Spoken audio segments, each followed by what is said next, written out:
And we are live. All right, we're here early this morning, so we can leave early this morning. Shout out to the people going out to work this morning. Shout out to the people coming in from work this morning. Extra special big up shout out to the people who work multiple jobs. I have utmost respect for you. Shout out to my entrepreneurs, my stay-at-home moms and pops, my retirees. Shout out to the drivers. Shout out to the Uber driver, Lyft driver, truck driver, taxi driver, food delivery drivers, round town and long distance truck drivers. Shout out to the crossing guards and the school teachers, law enforcement personnel, military personnel. Whatever you do for a living, shout out to you. Because some people still are working up. Not everybody is on vacation. Some people are working right through the holiday. Shout out to you. Shout out to every single clean-hearted, good-hearted person who wants good for others as much as you want good for yourself. Big up to the people them out there on the hustling and the juggling right through the holiday, because that's what you have to do to get your daily bread. I respect it. Big up on yourself. Today is Boxing Day in Jamaica, for those of y'all who don't know. And although I don't want this channel to be a completely Jamaican channel, I can't help but adding the Jamaican element to it. So in Jamaica, Boxing Day is December 26th. It's usually the day right after Christmas Day, which is the 25th. It is regarded as a public holiday for relaxation, for family time, and for community celebration. Whole heap of people are going to be at the beach today and these kind of things. Distinct from US shopping sales, often involving enjoying Christmas leftovers, beach trips, community giving, cricket, cultural events like the National Pantomime. Rooted in a British colonial history though, it's a day for togetherness, for honoring traditions of giving to servants, now community and connected to African Caribbean culture, expressions like masquerades. Key aspects of Jamaica's Boxing Day. It is a day of rest. It is a national holiday where businesses are closed. Even some grocery stores today will be closed, focusing on family and gatherings and sharing festive meals like mackerel rundown and whatever else you are cooking at your house. Just enjoying each other's company, drink up some more of the sorrel and them kind of something there. Put like a white rum in it, of course. Charitable roots. The name stems from a historical Christmas boxes with gifts for servants involving in community giving, volunteering, and checking on those in your community who are of the less fortunate. That's what it was all about also. As the cultural aspects of it goes and the celebrations, we're talking about cricket and whatever else matches you might have, football or soccer. In the US, we call it, Jamaica, we say football. Pantomime might be open today, and festivities, other festivities are expected. Like, there will be a whole lot of music being played. Jamaica is like that. Music is streaming from everywhere. The whole lot of dancing and enjoying of ourselves on this day, and some parades might be around the place. Of course, like I said earlier, the people are going to be out going to the beach today, and it is not necessarily a shopping focused day. In the United States of America, the day after Christmas is more like a shopping focused day. Like, okay, everything is, that's where they get rid of all the stuff that they had all year, because Christmas done, all the seasons are done, and New Year is coming. Today is a good day for you to go hit up the Walmarts and whatever else stores you might have in your area, because they have a lot of sales today, right? Not Jamaica so much. It's not a sales thing for us. For us, it's more of a togetherness type of day today. So happy Boxing Day to everybody. And to those of us who are not on our island to enjoy the festivities of a Boxing Day, we miss everything. We miss Christmas celebrations. We miss Grand Market Night. We miss Boxing Day. We're going to miss everything it looked like this year. But it's all good. It's all good. Sometimes we miss it. Sometimes we don't. We just miss it this year. Shout out to everybody tuning in this morning as well. I appreciate you greatly. From the top of the chat, S Diva being the first name I see right now. Pussy G, big up yourself. Thank you for being here. Mervyn the Point, Jamaica Curve, big up yourself, brother. You're in the building with us. S Diva is here. Peter G is in the building with us this morning as well. Donna Davis is here. Nans, big up yourself, Donna Davis. 5Field 63 is here. Says, afternoon, SouFLo and everyone else on this platform, and I hope that you all had a wonderful Christmas day all the way from England. From Shia said afternoon in the morning, you don't know. It is our British family members tuning in. 5063, big up yourself. Thank you for being here. Anthony Vaz, Wagwan, good morning. Thank you for being here. And Image and Believe, or Imagine and Believe, is in the building with us this morning. Thank you for being here as well. P. Niles, 123. Thank you for, I so miss calling you Prillis 123. And I can't forget it now because I've said your name so wrong for so long. Prillis. I've been saying Prillis 123 for the longest, and she never correct me, you know. One morning I actually looked and I was like, that says P. Niles, not Prillis. So all this time I said to people, and she was like, I just never corrected you. I just went with it. Peter G, big up yourself. Thank you for being here this morning. S. Diva in the building. Raddy's daughter, big up yourself. Great goodies. Thank you for being here. Elaine Brown, big up yourself, family. Thank you for being here. Winston Gale. Kaitai Jai Empress says upments. Thank you for being here, Kaitai Jai. Big up yourself, Stacey Ann. Thank you for being here as well. Wanda Diva Unstoppable is in the building with us this morning. Back to work today. Your free paper bun up. Up, still asleep. Your free paper bun up today. I like the chat, people. Morning, family. All right, big up yourself, my friend. Thank you for being here.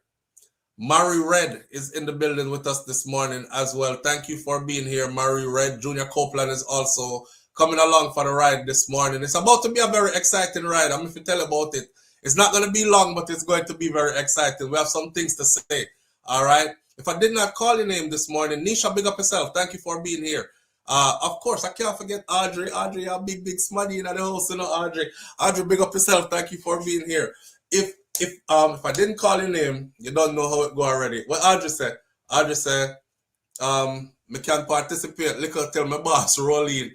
All right, Audrey. Listen, this is what we have on the board. All right, you're gonna choose where I go. We don't have a lot of topics, but because we don't have a lot of time, 2 hours solid. That's what we're doing this morning. It is now 7:26, so 7:26 to 8:20. Or wait, let me get the time right. No, that's not the time. 8:12. We'll start from right here, so all right. Forget the intro and all that. 8:12 to 10:12. 10:12 is what we're aiming for. We're out of here. All right. Mr. Vegas, we have a message for Mr. Vegas this morning on behalf of Bounty Killer. Bounty Killer did not give us this message to give to Mr. Vegas. We went and did some research for ourselves, and we have a message to give.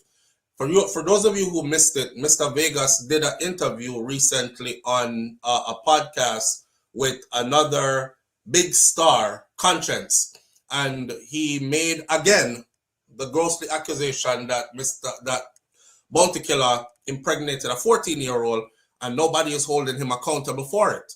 Nobody is brave enough to do it. Everybody afraid, so they must sweep it under the rug. That kind of stuff. I have a message from Mr. Vegas this morning, and we are going to rehash some of that so the message hit properly. That's one. Number 2 is called The Lies They Tell. I briefly covered, one of my brethren would have said, no brief round here, I pantily covered. I was like, you pantily covered? The hell? He was like, yeah man, SouFLo, we don't know brief thing. A man wear brief. You say woman wear panty, I would take our panty, so we say pantily covered, not briefly. I laugh so much because only a Jamaican could have come up with that. Okay, so I pantily covered the Williams sisters, Serena and Venus, and them both being married to white men. Yes? Okay. It is now circulating that black men were the ones who called Serena and Venus ugly and masculine and all these things for how many years? So they have every right to go off and be with white men because black men did not find them attractive. All the lies they tell. But okay, I'm not just going off of what I'm saying. I had to go do a little research and dig up back some stuff and bring it back to the forefront. But not only that, that conversation is going to lead us into something that has to do with slavery and who is to be blamed as well. All right. So all the lies they tell. Mr. Andrew Holness, the Right Honorable Andrew Holness, our Prime Minister. Remember me say yesterday, even if you voted for somebody else, when the election is done, the results are called, and the country has accepted the final result, then that man is still your Prime Minister regardless. Just like over here in the US, nothing we never vote for this man, yeah, but he's still our president regardless. And there's nothing we can do about it. We have to just roll with the tides, right? Right. So here we are. Mr. Andrew Holness, still, all bark, no bite. I'm going to get into that this morning deeply. Sikka Rymes. Sikka Rymes seems to be telling secrets, something that I had thought about for a while.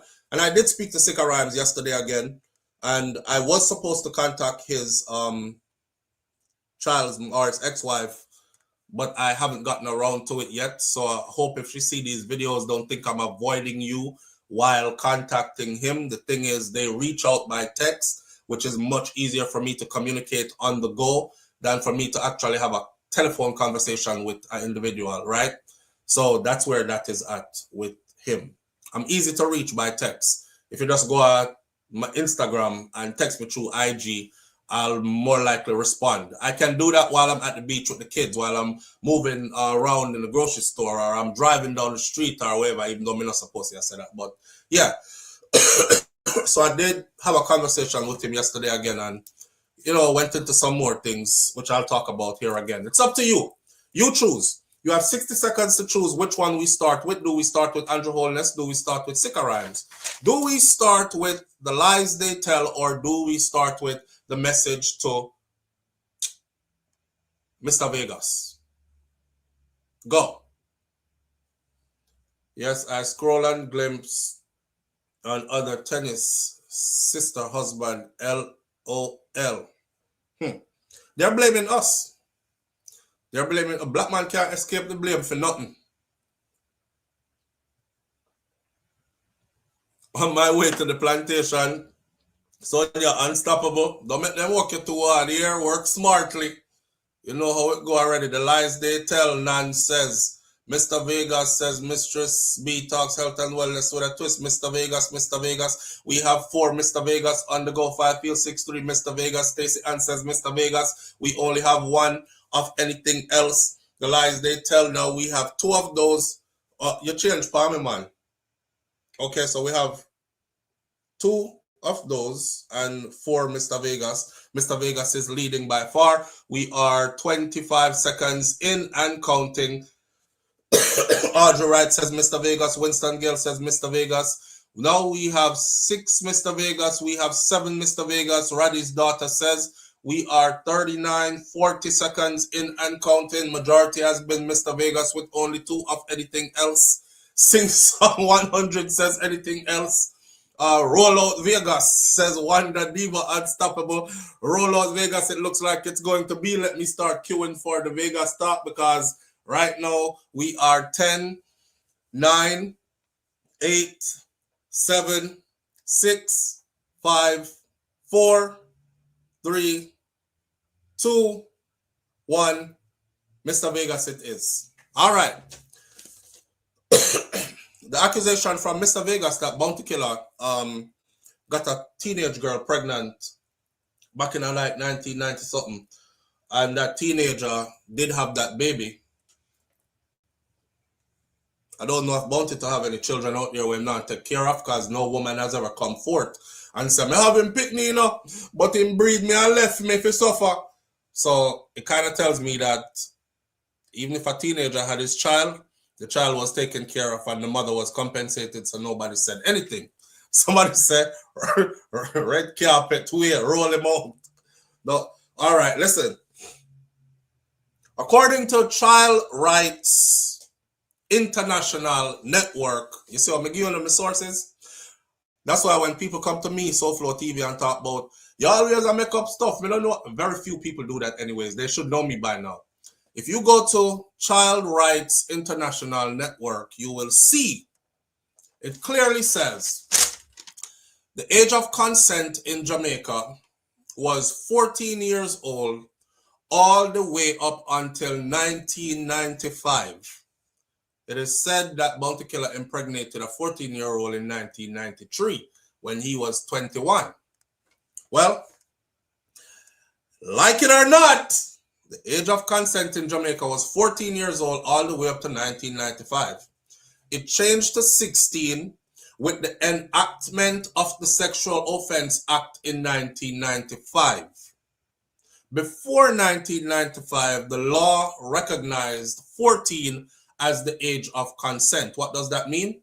This is the reason why I'm telling you today, say I don't like the age of consent being 16. Because the age of consent simply means if you catch a 16-year-old with a 40-year-old man, you can't go to a police station and go say, officer, me catch a big man with me little 16-year-old daughter. Because all your daughter officer is, I'm a boyfriend. You can't do nothing. The law cannot do nothing. You can beat her up. Me not tell you, say you're not fit take big man, you fit sit down. But that's as far as it could go. And then nowadays, the laws have changed too, where once you start to do that, a jail you all go to. I don't know if you all know that. They have taken corporal punishment out of school institutions in Jamaica, and they have also removed it from the homes. So your picnic can now go complain too. So you beat them at home, and the same thing that happened in the US will happen to you there in Jamaica as well. Anyways, to the Bounty Killer case now, even if it is so, back then, when it happened, before 1995, the law recognized 14 as the legal age of consent. So, my message this morning to Mr. Vegas is that you're going to school.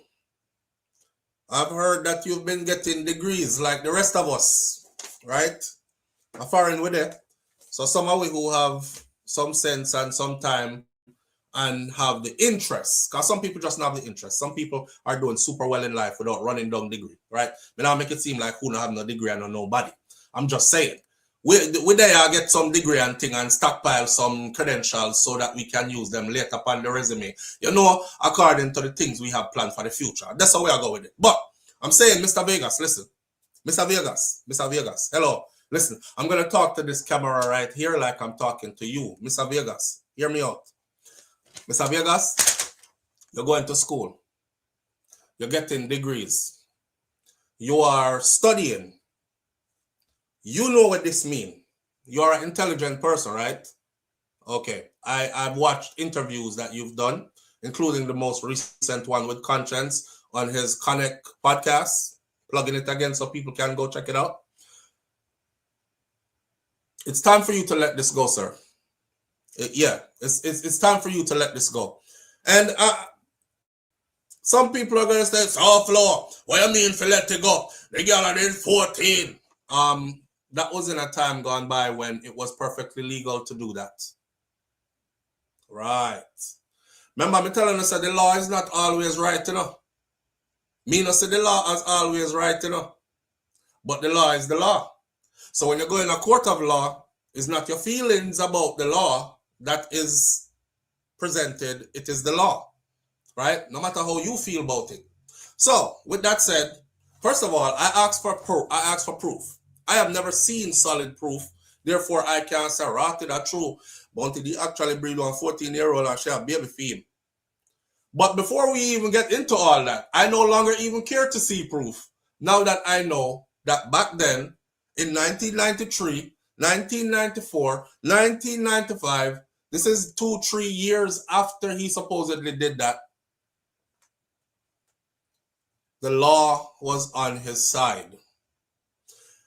One of the things that's frigging up today is the ability for people to go back in 19, God know how long, and drag people back into 2025. I'll give you an example. I'm not saying that women weren't victimized. Men too. They probably were. I wasn't there, I can't prove it. But I do know that there are a lot of people who are taking advantage of this thing, this today sensitivity and social media and Me Too movement and all this. In a time gone by, the man them who have the money run the place. The man them who have the money and the fame run the place, right? People naturally aligned themselves with those people become them fallabaka because they wanted access to the world that they had the keys to the door too. I'm talking even women who you see today suing. Oh, he held me down and he took it back in 1991. And I was only 20 years old and I was so young. I was 19 and I was so young. Never mind that the law said you were legal still, but you know, same hold it down and take it back then. And when we look at the situation, what happened back then, it was a lot of partying going on. It was a lot of people snorting cocaine, people smoking weed mixed with alcohol. Everybody was inebriated. Some people are popping some pills, quaaludes, whatever you want to call it. And you were enjoying yourself at the time.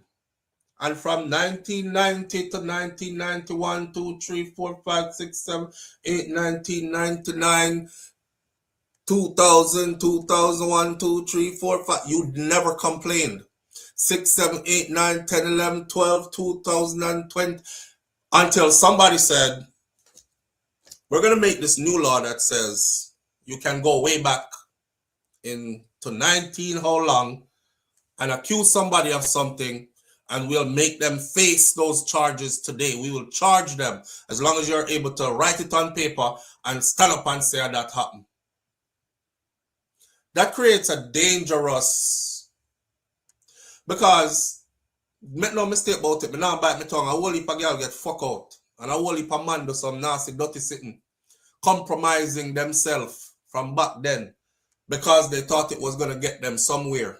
Whether it was pay the bills, fame, fortune, whatever you may want it, whatever their purpose was for doing it. See?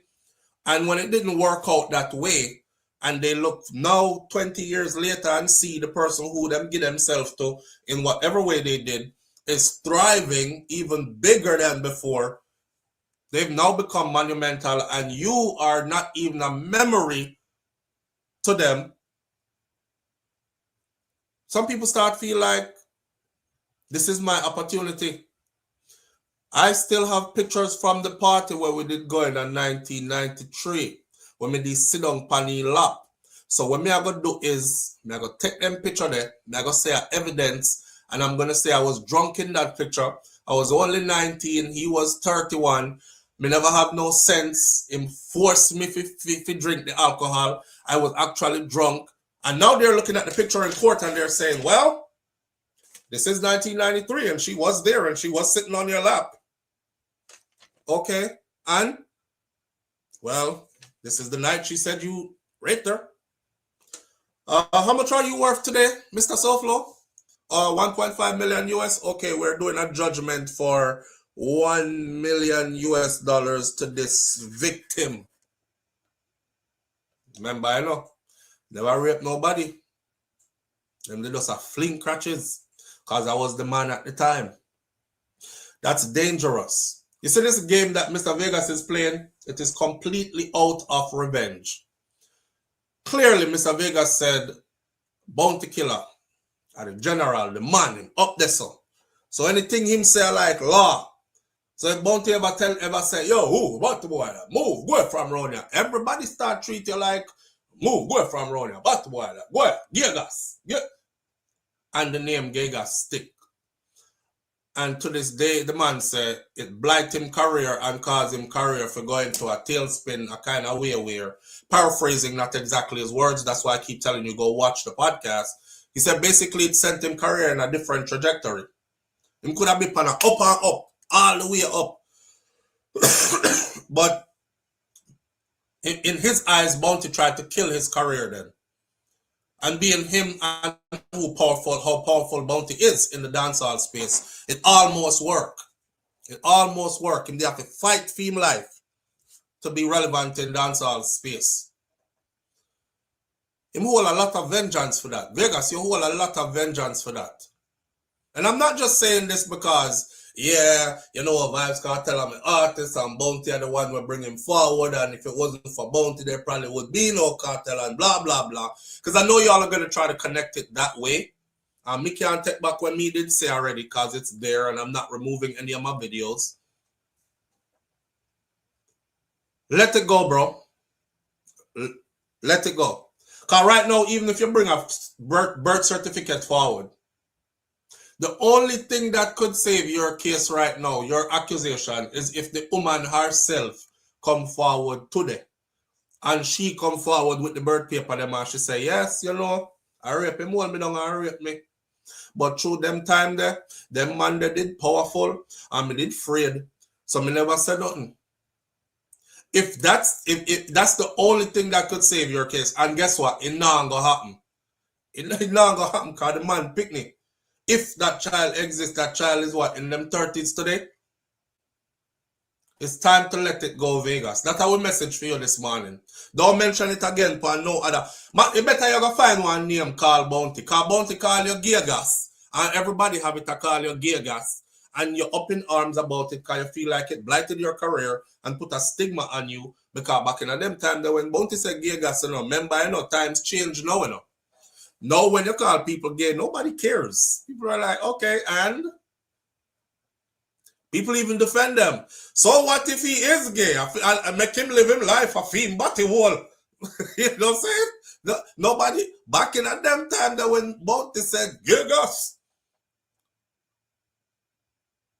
Back in that time when the DJ them used to play music and dance and you hear, sharp, and then wind up sitting and say, hey, the boy in here, we never make a boy right on him back yet.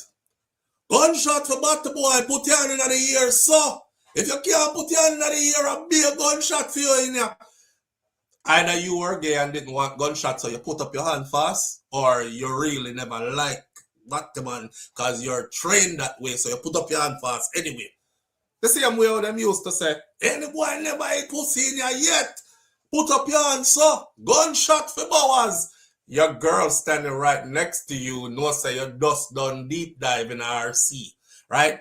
And here you are with your hand in the ear. She would have even bounced you and said, put your hand in the ear, babes, because I don't want them look on you like say you're damn pussy. You know what I'm saying? It was that. Back in them time, that was super damaging. It was super damaging. So I understand how Vegas feel about it. That a powerful person like a bounty killer could have do that to him. You remember watching the idea?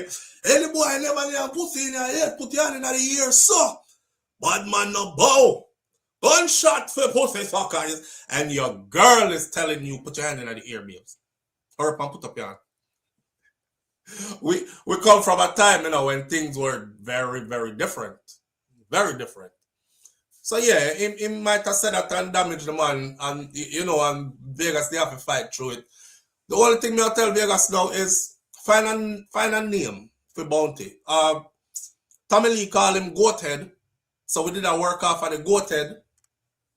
So if you want to use Goathead, you can use Goathead Vegas, or you can come up with your own name. Make sure you call him Bounty like toilet paper already, because I'll be shut him roll up, you know, and whatever else you want to say. Like just find other names and you all will call each other names and we will call it even. Because that's something they had about the 14-year-old. It done, dog. It not gonna work. It's still out now. And now we know that the law was actually on his side. Right? Now, forwarding to today's people, I'm gonna say it one more time, then I'm gonna change topic. Because we have 4 topics we go through, you know. You see the people them today who are encouraging age of consent to stay at 16. Well, you must remember, say it used to be 14 here. The people who are encouraging age of consent to stay at 16, y'all must remember that it used to be 14. The age of consent used to be 14. Is people fight for it to reach 16. Because people were saying, oh my God, no man, a 14-year-old can't consent. So you tell me, say, me catch me 14-year-old or a 40-year-old man, she can tell me, say, no officer is not rape me. I me give him some. And it's okay. So you see, it can go from 16 to 18 as well. You understand? I want you to know that. I want you also to know that I don't want to hear from you 10 years from now, 15 years from now, talking about, you know, say back in at 20, 25. so and so breed one 16-year-old girl, and everybody act like, oh damn, him breed one teenager, Jesus Christ. I want y'all to remember that the age of consent was on his side, therefore the law was on his side. I know we write the law, and we don't have to agree with the law, but the law is the law, right? All right, so Vegas, let it go, bro. Let it go. Let it go. It done. It done. It done right, that's all. All right. Bounty don't have a thing for proof. Bounty go and live your life. And I'm pretty sure that Bounty Killer don't give a damn about that no more anyway. He probably already did all that. People like Bounty Killer them probably have like attorneys around them, studied attorneys around them who are like, listen, don't even answer that because it's just going to kick up the ants nest and open a new can of worms. You know, back in that time, the law said 14 and you were perfectly legal. So leave it alone. Just make him talk when I talk. Them can't do nothing more than talk. That's that. Top of the Friday morning to you, friends. Friends from Lake, big up yourself. All right, we're going to move along right now. Where say 14, nah, slip me after this. Oh, boy. 14. And just like it was 14 before, it could also reverse to being 14 again. I want y'all to know that too. All it takes is a set of people to actually say that's what it's going to be. And you wake up one morning and the age of consent in Jamaica is 14. So just like it was before, it can be again. I think we did a good thing by moving it to 16. I think we could even do a better thing by moving it to 18. Because right now, you know, if you look around Jamaica right now, I won't go on the limb and say the days of keeping my virginity, those days are gone. Those days are gone. I don't know if you scroll through social media time to time again and you see who have account and the way them present themselves upon account. I would go on the limb and say majority of our 16-year-olds, them engage in a baby making activities long time ago. Long time ago. They are very much super active. You remember back in the day when it was a thing to keep your virginity? Remember when we used to have the ring and the bracelet them, and you were wearing your purity bracelet, and you were making a pact with your friends that not only are you not going to do it, but your friends from your group are not going to do it also. Nobody wasn't laughing after you and calling you a group of virgins. No, yeah. One big bag of gelding man over there, so none of them now get no front. Watch them. The whole of them are 16 or 14 or 15. None of them never see crutches yet from them born. That's how they are today. It's something used to make fun of the young people today. Nobody now uplift them and tell them so that's a good thing. You don't need to be no crutches at your age. You need for them in your book. And that them used to tell we, right? You need for them go pick up your book. Crutches will always be there. And anytime you chase it down, you have to go run the race more than twice. So take your time and run it. Go pick up your book. Right? Yeah. Nan says, did she have the baby at 14 or was the child conceived before the age of 14? Why he brought this up? It is said that she got pregnant in 1993 at 14. So she got pregnant at 14, and that's the proof that they have according to what one news article said that Vegas presented a birth certificate proof before of the age where the baby was born. I mean, you can have, and it shows that she would be pregnant at 14. So, me don't know. Either way, left it alone. It done. It done. It gone. It done. All right. 18 seems appropriate. That's what I would say too. 18 seems much more appropriate than 16. I think 14 is not far from 16. A 14 and a 16-year-old is pretty much the same thing to me. If you put a 14 and an 18-year-old in a group, you'll notice there's a big stark difference, right? There's a difference in physiological development. There's a difference in mindset for majority of them.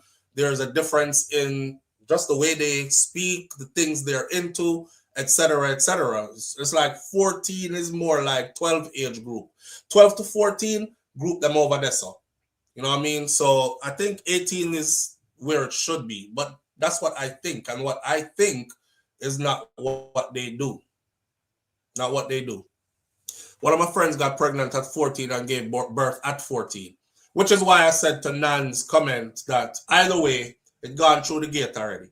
You can get pregnant at an age and give birth at that same age that you are at. You don't have to spill over into, you know, what we're looking for then. Because some people are going to still look for, well, maybe she did get pregnant when she had 13 and then she just have the baby by she had 14, which would then make it illegal for him at the time because the age of consent was 14 and he did that with her from she had 13 and blah, blah, blah. We left it alone. It gone. It gone. And I checked, like I said, I didn't see the birth certificate, but I checked according to what paperwork is out there. It says that she gave birth at 14. So that means, and she was pregnant at 14. So that means it was well within the law. Might not like it, but it is what it is. It is what it is. Anyway, moving right along. I hope Mr. Vegas hear this loud and clear. Left it alone. Don't bring it up again. Go and go do something else with yourself. This ain't it. All right. Had it been today, it would have been a whole different story. All right. The lies they tell. The lies they tell is the next one. So, I see lies going around. You know, black men can't escape anything for nothing. Anytime I start talk about anything that have to do with my sisters, watch how the numbers of people gathered here decrease immediately. Which is, I'm getting to realize that a lot of women, especially black women, they don't like to be told about themselves. You know, they like to be told only good things about themselves. Walk with me with this.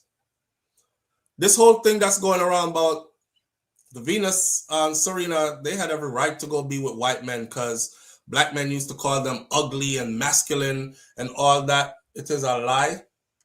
It is a big Ross lie.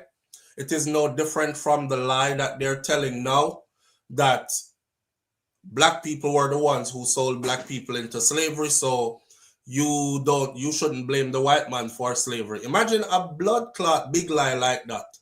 So these people can enjoy chattel slavery and enjoy the spoils of what it created after the kingdom for them to live in and then get away scot-free while the victims and the heirs of the victims continue to blame each other.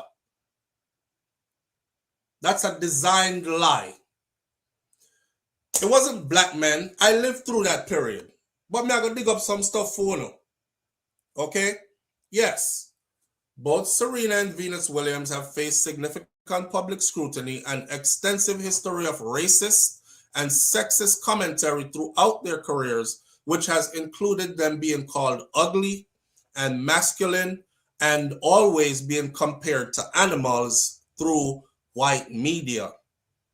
See, history was recording all this. So you don't have to go off a SouFLo and stop blaming black man when you don't want a white man. If you want a white man, go and go take your white man friend.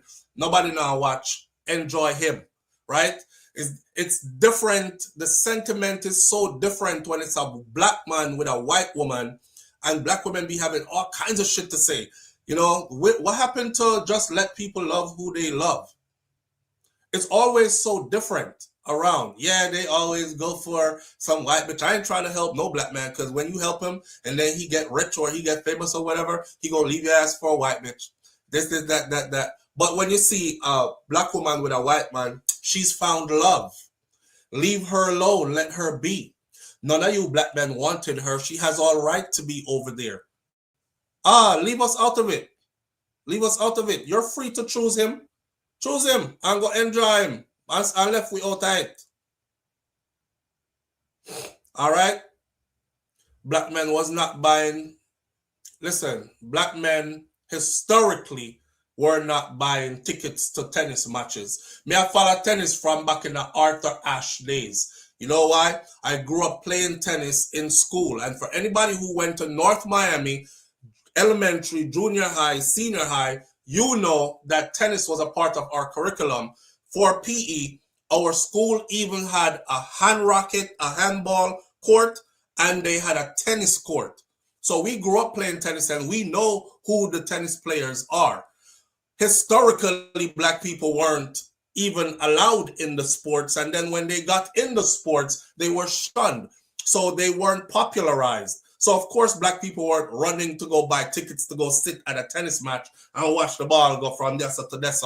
Now, another thing about that Kaitaja Empress is when Serena and Venus started playing tennis, historically, black people, including black men, started tuning into tennis even more than before, as history would have it recorded. So, according to history, yes, both Serena and Venus have faced significant public scrutiny and an extensive history of racist and sexist commentary throughout their careers, which has included them being called ugly, masculine, and compared to animals through white media.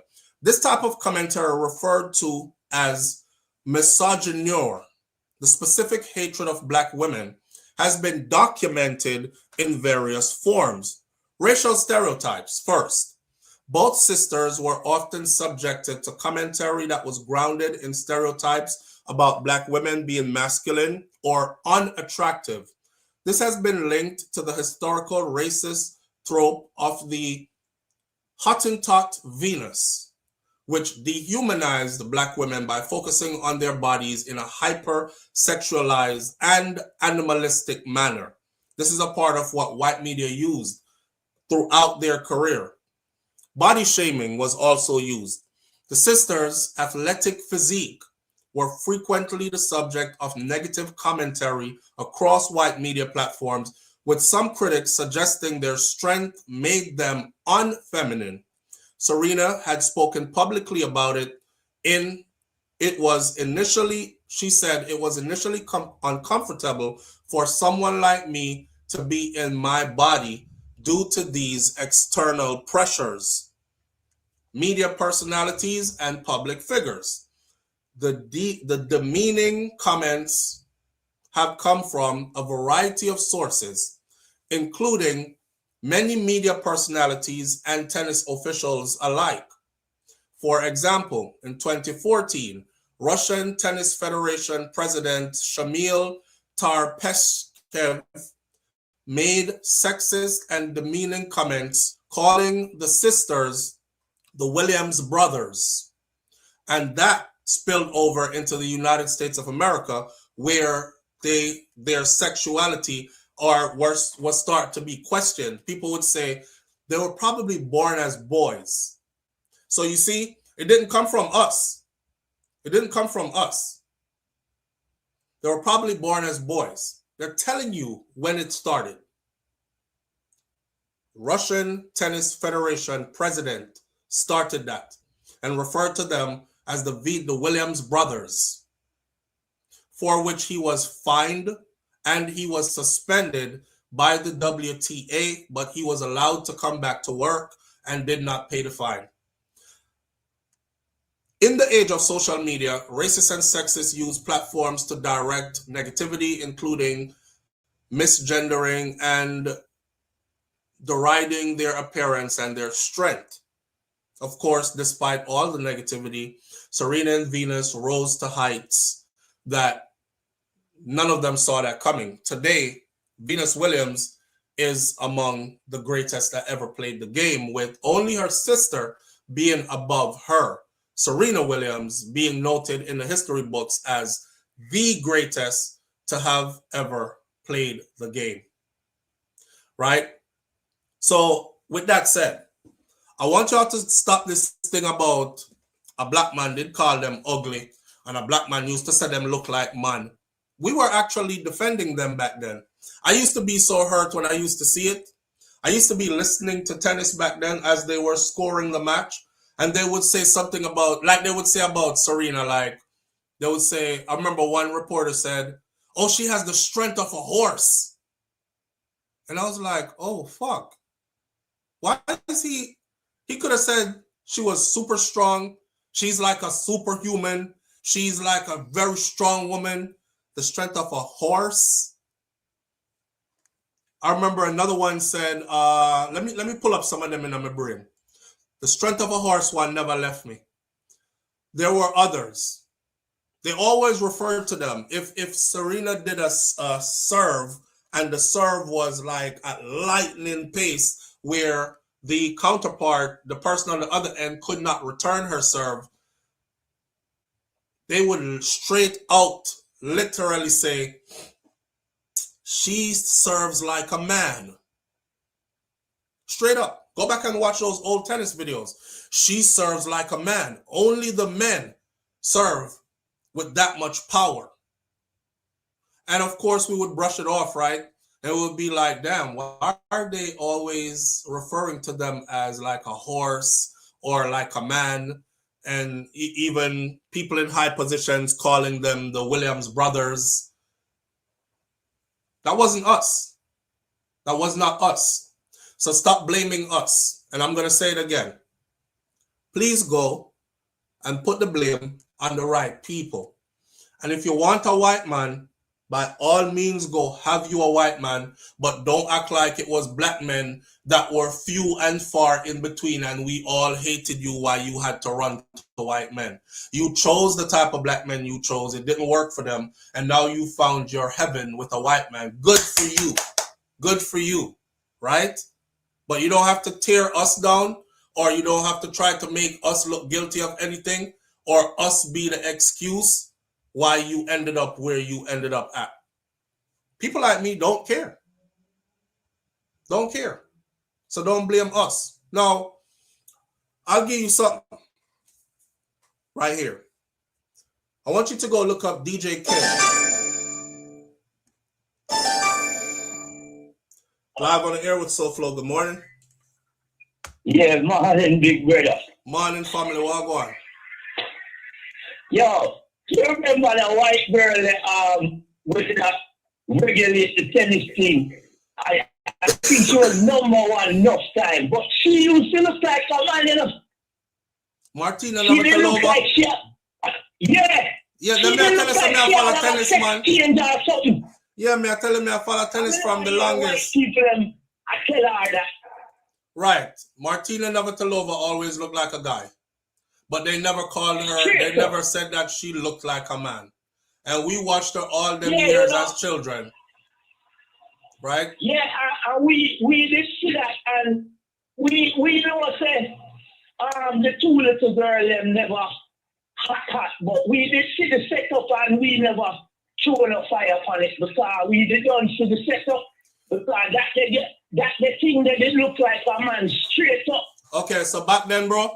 Back then, me I run track and field, right? And then I like junior high school and stuff. And I remember I used to say, every time they used to refer to them as a horse or strong as an ox or something like that, I would say, or them used to refer to their build and how them body look. I was around track and field girls. So the girls then when me run track and field with, they used to look different from all the other girls in my school. So I used to look at them like, that's how the Venus and Serena, that's how the sisters look. They look athletically built. That's it. We never look on them like them have no man body. Then, all right. Then they look athletically built, you know. We know our woman them can get when them and do them thing.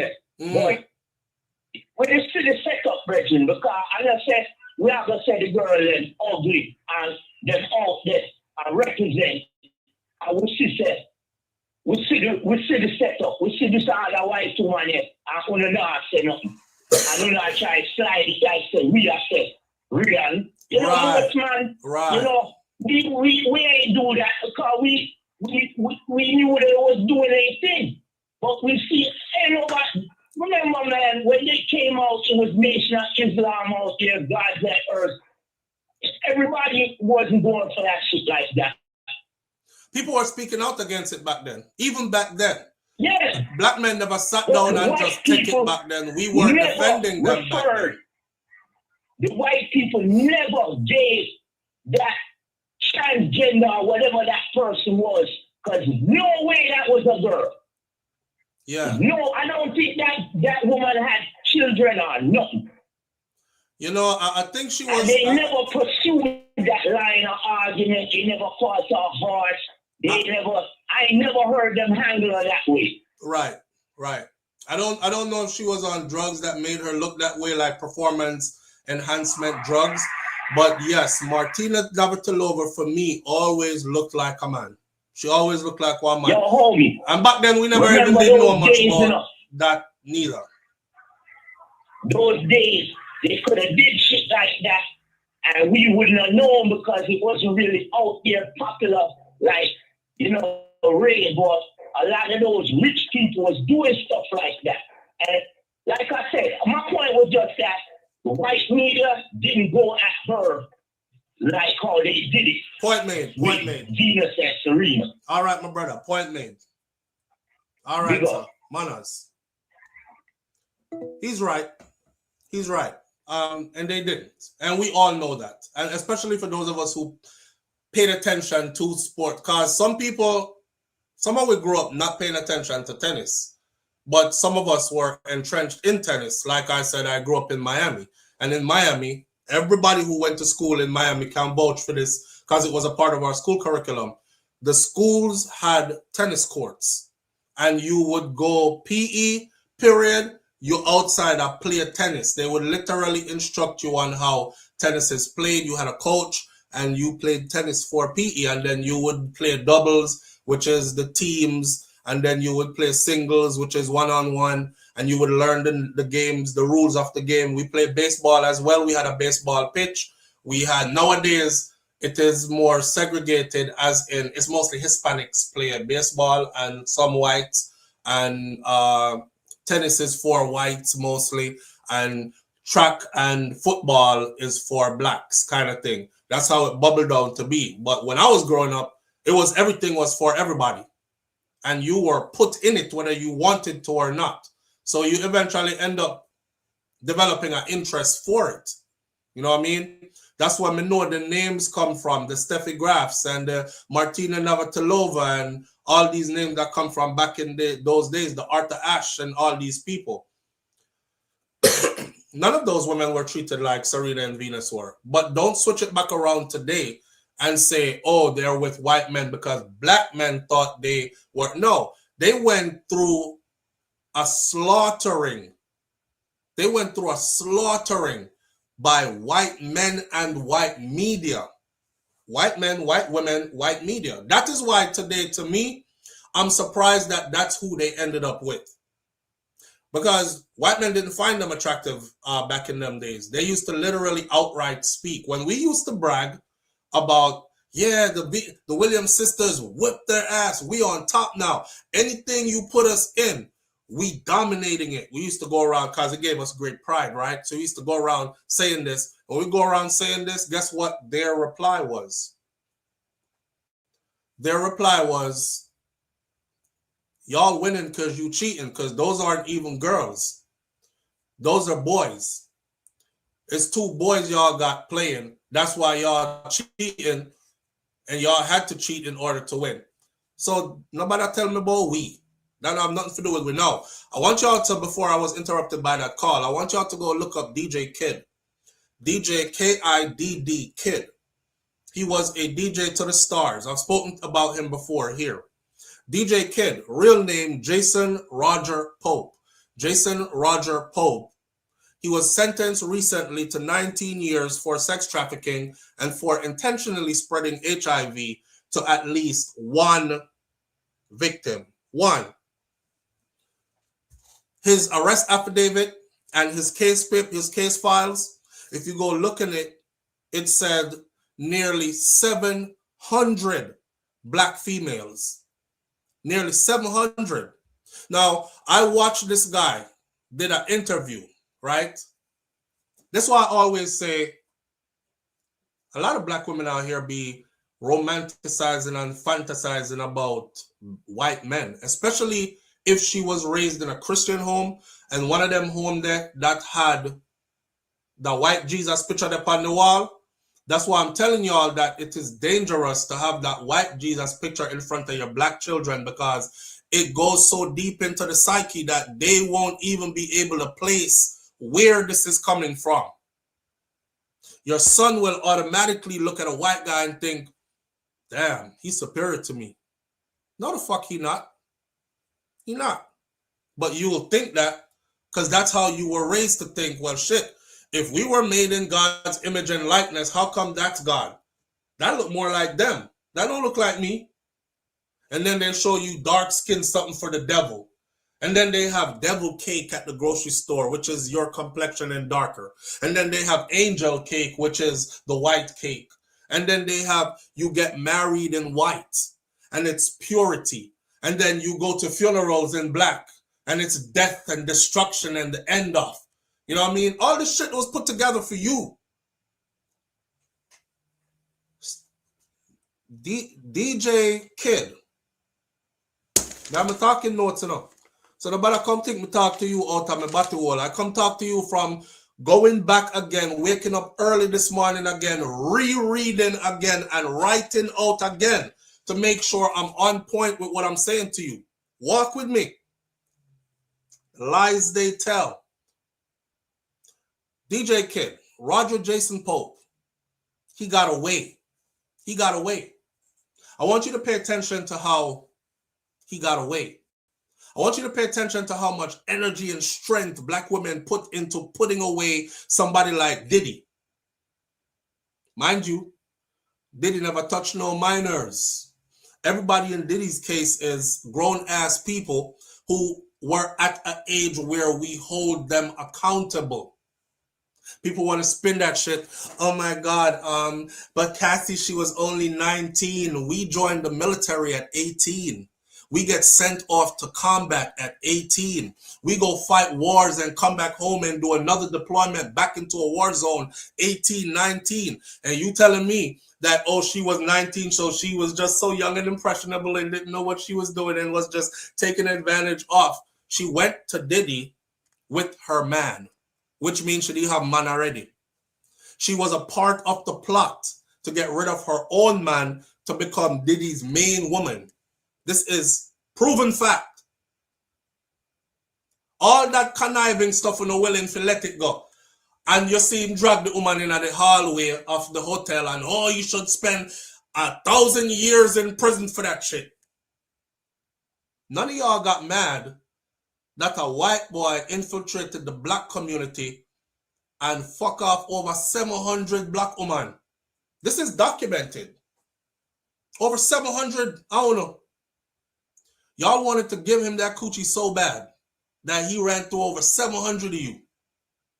A lot of you ended up with HIV. And how they let him get away? They charged him with a couple of cases of trafficking and intentionally spreading HIV to at least one person. There's a string of black women out there saying he gave me that shit and he knew he fucking had it. But here's the story though. When he was doing his interview, there was a part of that interview that made me like want to pull my skin off my face, right?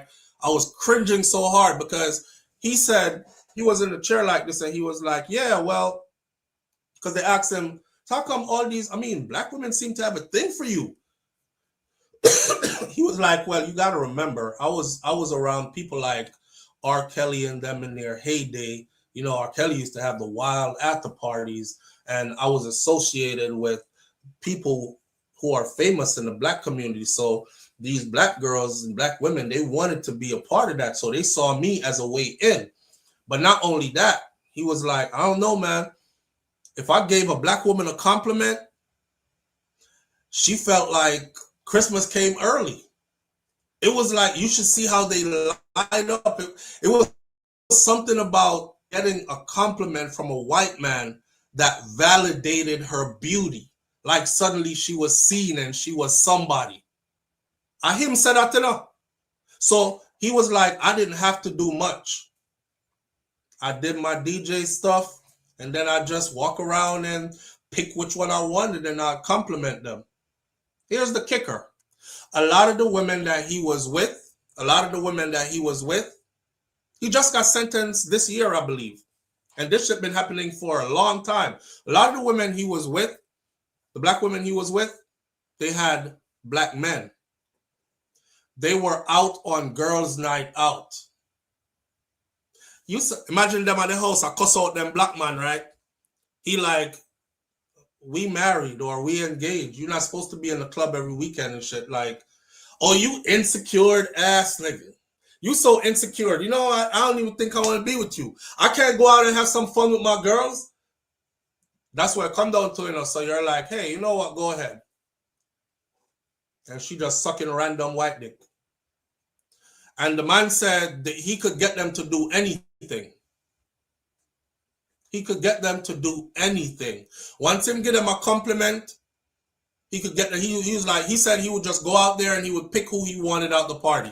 And they had their boyfriends and they had their fiancés at home. And he was able to get them to do anything. Some of them went home HIV positive and passed it to their black man who wasn't doing nothing. I want you to remember that number because it's not me saying it. It says nearly 700 black women and black girls. All right.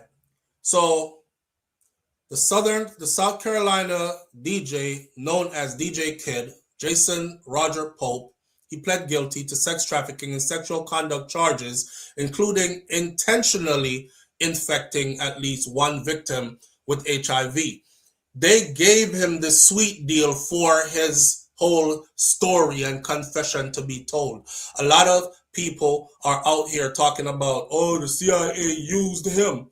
They used him as a weapon because they knew about him all along. There were always complaints about him moving around Atlanta with these young black girls, but nobody did anything about it because they knew he was HIV positive. They wanted him to spread it through the black community. But guess what? He was able to do it because black women wouldn't stop coming. He had a pick of the litter because he was a white guy who was interested in them. Oh my God, a white man wants me. Oh, I must be beautiful. I must be gorgeous. So black man, you can't tell her how she's beautiful the whole day. She probably won't hear shit from you until a white man say, girl, you're beautiful. I am beautiful. A white man told me I'm beautiful. I'm beautiful. He was sentenced to 30 years. And his sentence was suspended to 19. Kaitai Jai, you on it? Yeah. So even his 30-year sentence got stripped down to 19. And y'all wanted to put Diddy away for life. And y'all were busy all over social media about Diddy.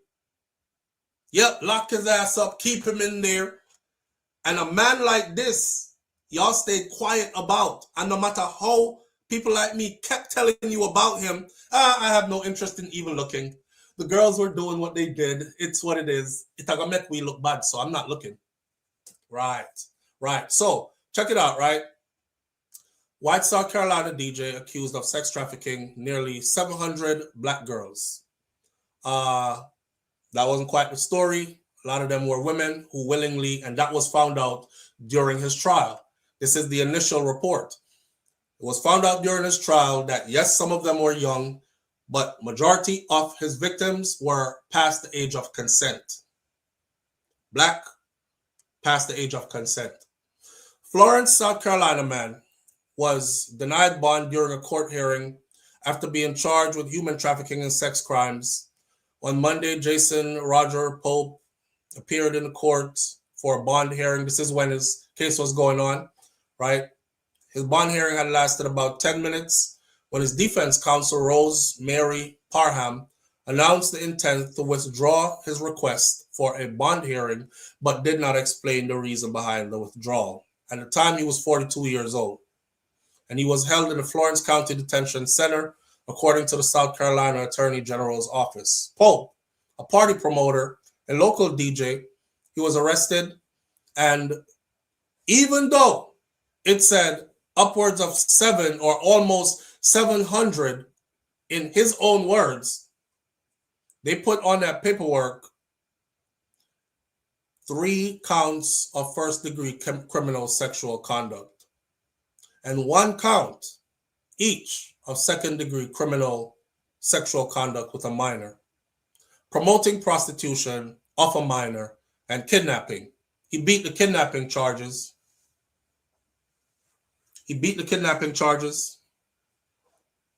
He also got his sentence of 30 years reduced to 19 years. That's 11 years knocked off of your sentence, off top. No black women complained. None.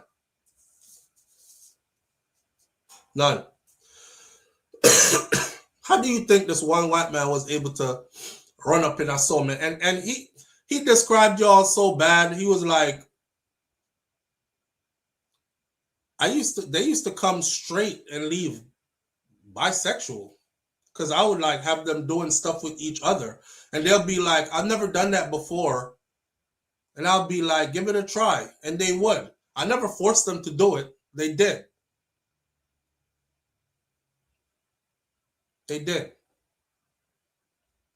That was y'all. Remember the story? Now I'll cap this off. I'll move to my next topic. Remember the story I told y'all about when I used to walk around as I'm growing up, because I left Jamaica really young, and I had this romanticized idea of Jamaica, because country I come from, and I thought years later it would still be the same. So I used to say, when I'm ready to get married, I'm going to go back to Jamaica. I'm going to go back to Clarendon up in the hills. I'm going to find one girl where traditional type. Because we're not in a certain things and we not do certain things, right?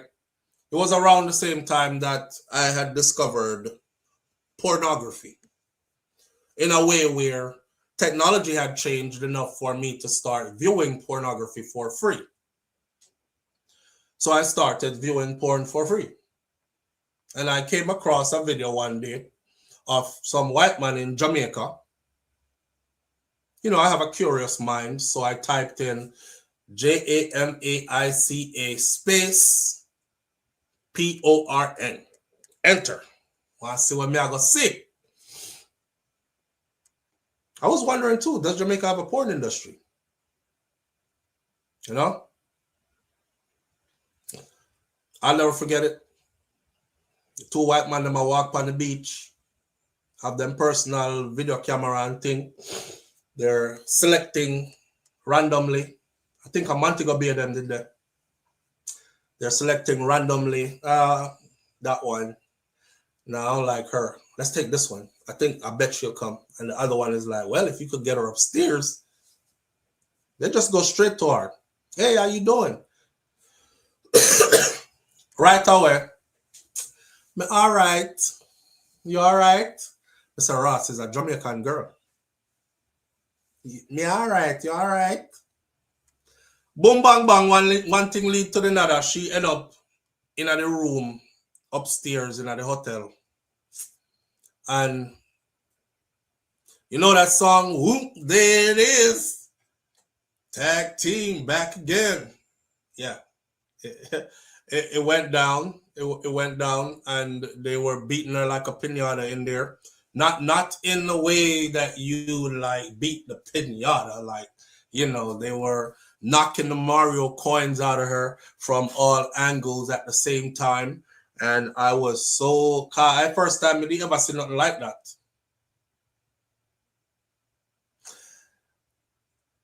And I was like, God damn, Jamaican girl do all them something there. I'm talking about it's the first time I ever seen a dung in your throat, girl. And nose blow bubbles and everything, like her nose was blowing some big bubbles. And she hold it. She go. I said, Jamaican woman and them blood clots some here. All the years me spend, I tell people about when I'm ready to get married, I'm going back to Jamaica to find my wife because we're not in a certain things where we're not in a. That was my rude awakening to. It traumatized me, as diva. It freaked me up in a real life. it was my rude awakening to. So hold on. That means a woman everywhere do them something again. You know, like the kind of the first time when you realize that you are going to die, no matter how long you live. Yeah, everybody has that epiphany, that moment where you are of age, where you finally realize, cause there's a time in my life when nobody in my family never did. But as you can see, my grandparents, them both of them just passed away recently on both sides of my family. I wasn't losing nobody. Me I got funeral from my little and nobody in my family now and then. Me get a one uncle that wasn't really an uncle who passed away because him drink rum and drop over one big high wall, retention wall, lick him head, get up, walk, go home, lay down and dead in yard. Accidents happen. But I thought if accident didn't happen, you could live forever. Remember that feeling when you first felt like, oh shit. Me I got dead one day. And it take about 2 days for you to grasp that you have an end coming. Yeah, I saw me did feel. It took a couple of days after to grasp what I saw and to accept that Jamaican women do these things too. But you know, it's the worship of white men kind of thing. They'll tell their Jamaican men, me not done something there. Any boy want me to do that? Cause you know, Lady Saw did not have a song back then. Under the sycamore tree, a boy want me bow, want me tell him to flee, right? Under the sycamore tree, yeah, the sun stopped shining for me. You remember that song there? Right when Baby Cham them did I talk about which gala says she not suck. Right now I that run the cut.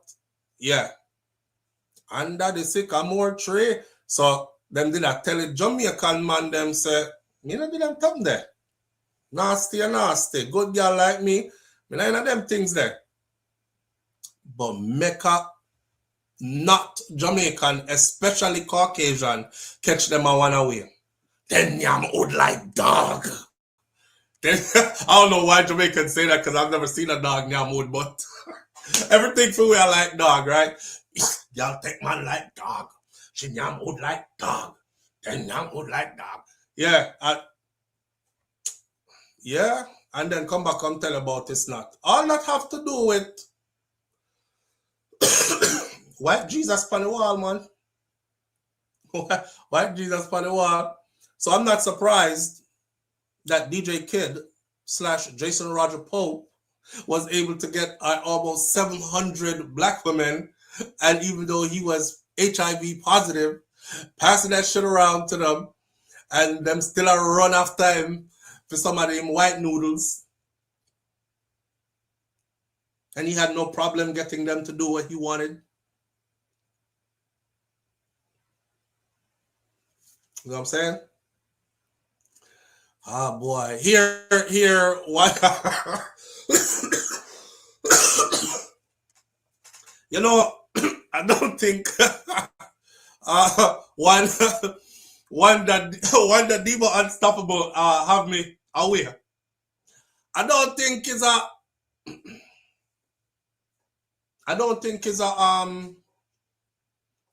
a question if Jamaican men do them something there. I think it's more like it's not something to be talked about out loud and publicly. But I've always said this though, if the man them never did want talk about it out loud and publicly, them should not talk about the woman them doing it to them out loud and publicly either. We should have just left the whole conversation in the bedroom. Cause listen, we have Trini brethren. You see my Trini brethren them? My Trini brethren them not free. Them one if you're from the Caribbean diaspora and you know about other Caribbean islands, you will know that this is no big nothing to the other Caribbean island them. You know, my Trinidad brethren meet a girl, and first thing must say, girl, I want to suck your cunt, girl. I remember I was in New York, I was in Brooklyn. I was with one of my Trinidad brethren. At first thing him say when he meet a girl and talk about the girl look good. I want to suck your cunt, girl.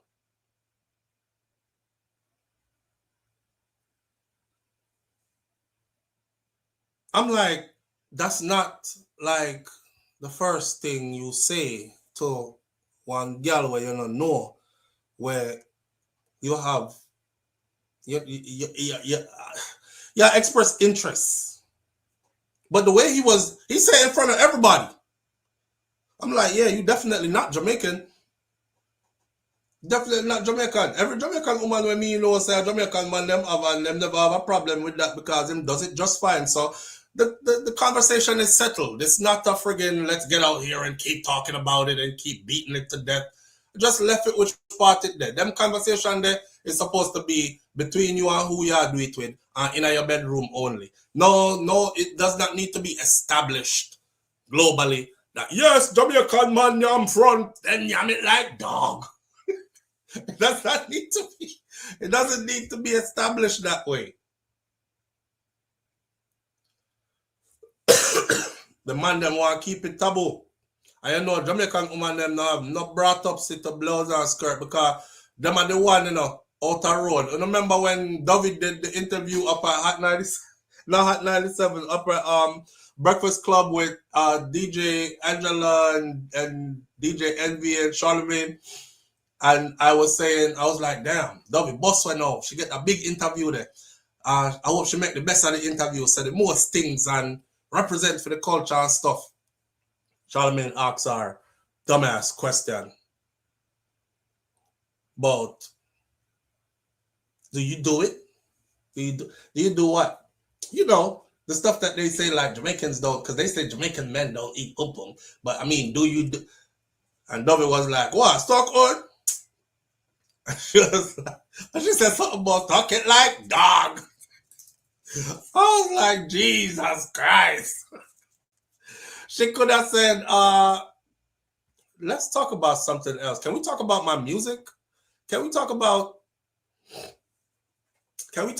like where my career is? Can we talk about the fact that I'm grinding, I'm out here hard doing it in the paint? You know, she could have easily revert the conversation, like send it to somewhere else, deflect that question, and divert to something else. But that was her answer. I guess Jamaican women want everybody to know that they are good at it. You know? The woman them want everybody to know them good at it. The man them don't want nobody to know so them do it. we have an issue. We have an issue. And it can't work so kind of even. Because there's no way them I say you do it and you I say you not do it. And we're going to left the conversation there here. At the end of the day though, I'm going to say this to y'all, my sisters, black women. Your secret fantasies for white men is well documented, my friend. And if you want to take them at your business that. Just like how white women express this novel kind of thing about us. Oh my God, is that hair? Can I touch your hair? I swear to God, when I was in the UK, right, it felt like, honestly, these things that them are like set me up for kidnap me. I had a weird hairstyle when I was in the UK too. Come shave off all of my head except for a patch of hair right here. I'm a dread the patch of hair right there, so in the front of my head. Everything else straight bald. And I wore earrings and I had my nose pierced, right? And the white women were like, oh, I'll take you home and lay you in the bathtub and take out your nose ring and clean it and put it back in for you. And can I touch your hair? And before me could have said yes or no, like them hand reaching at me here, a little bit of hair. And just like, oh my God, this texture, this is real hair. This is what hair is supposed to feel like. Not like my hair. My hair is like stringy and weak. And then I remember saying, yeah, I come from America. So I was like, yeah, in America, they say your hair is like dog hair. But me never say it out loud. I was just thinking it, right? So maybe them have that romanticized fantasy, boy, with just like how you do it with white man. Don't blame us though. Don't blame us though. Cause we not blame uno. We see white girl and we want white girl, we go for white girl. I just saw it go. Right? When you say white man no want white man, go for him. But don't blame us. Don't start talking about we not over here talking about, well, all black women found me ugly and none of them said I was good. Because honestly, if you wanted a black woman, you would have actually just had one. Right? So it's okay to say you was trying out spices and different varieties in life, right? And you end up over there. So I try a little bit of Chinese, I try a little bit of Indian, I try a little bit of Caucasian. I came right back home to blackness. You know what I mean? It's okay for you to say that. But stop that bullshit talking about, I'm sure they're happy over there. You know, black men never treated them well. As if it was all black men. Don't do it again. I hate seeing it. Hate seeing it. Just don't do it again. Here's somebody comment them now. Me not too believe in no one in the talks telling them. I just watch the things that you get into. You know what I mean? If you into their shows, their TV shows, and them always taking off their clothes in those shows, if you're into their, you know, have to tell me, say, I've never been into white men. And I could have had them if I wanted to, and all this. But just watch what you do. What you do, tell me where it is. So, here's what it is. Wesley Snipes said black women didn't want him. Well, that's Wesley's, and not only Wesley Snipes, but what boy name again? They called the worm Dennis Rodman. Yeah, when I was growing up, Dennis Rodman, great basketball player, very entertaining on the basketball court, legendary. He's in the Hall of Fame. But Dennis Rodman was called a worm by black women.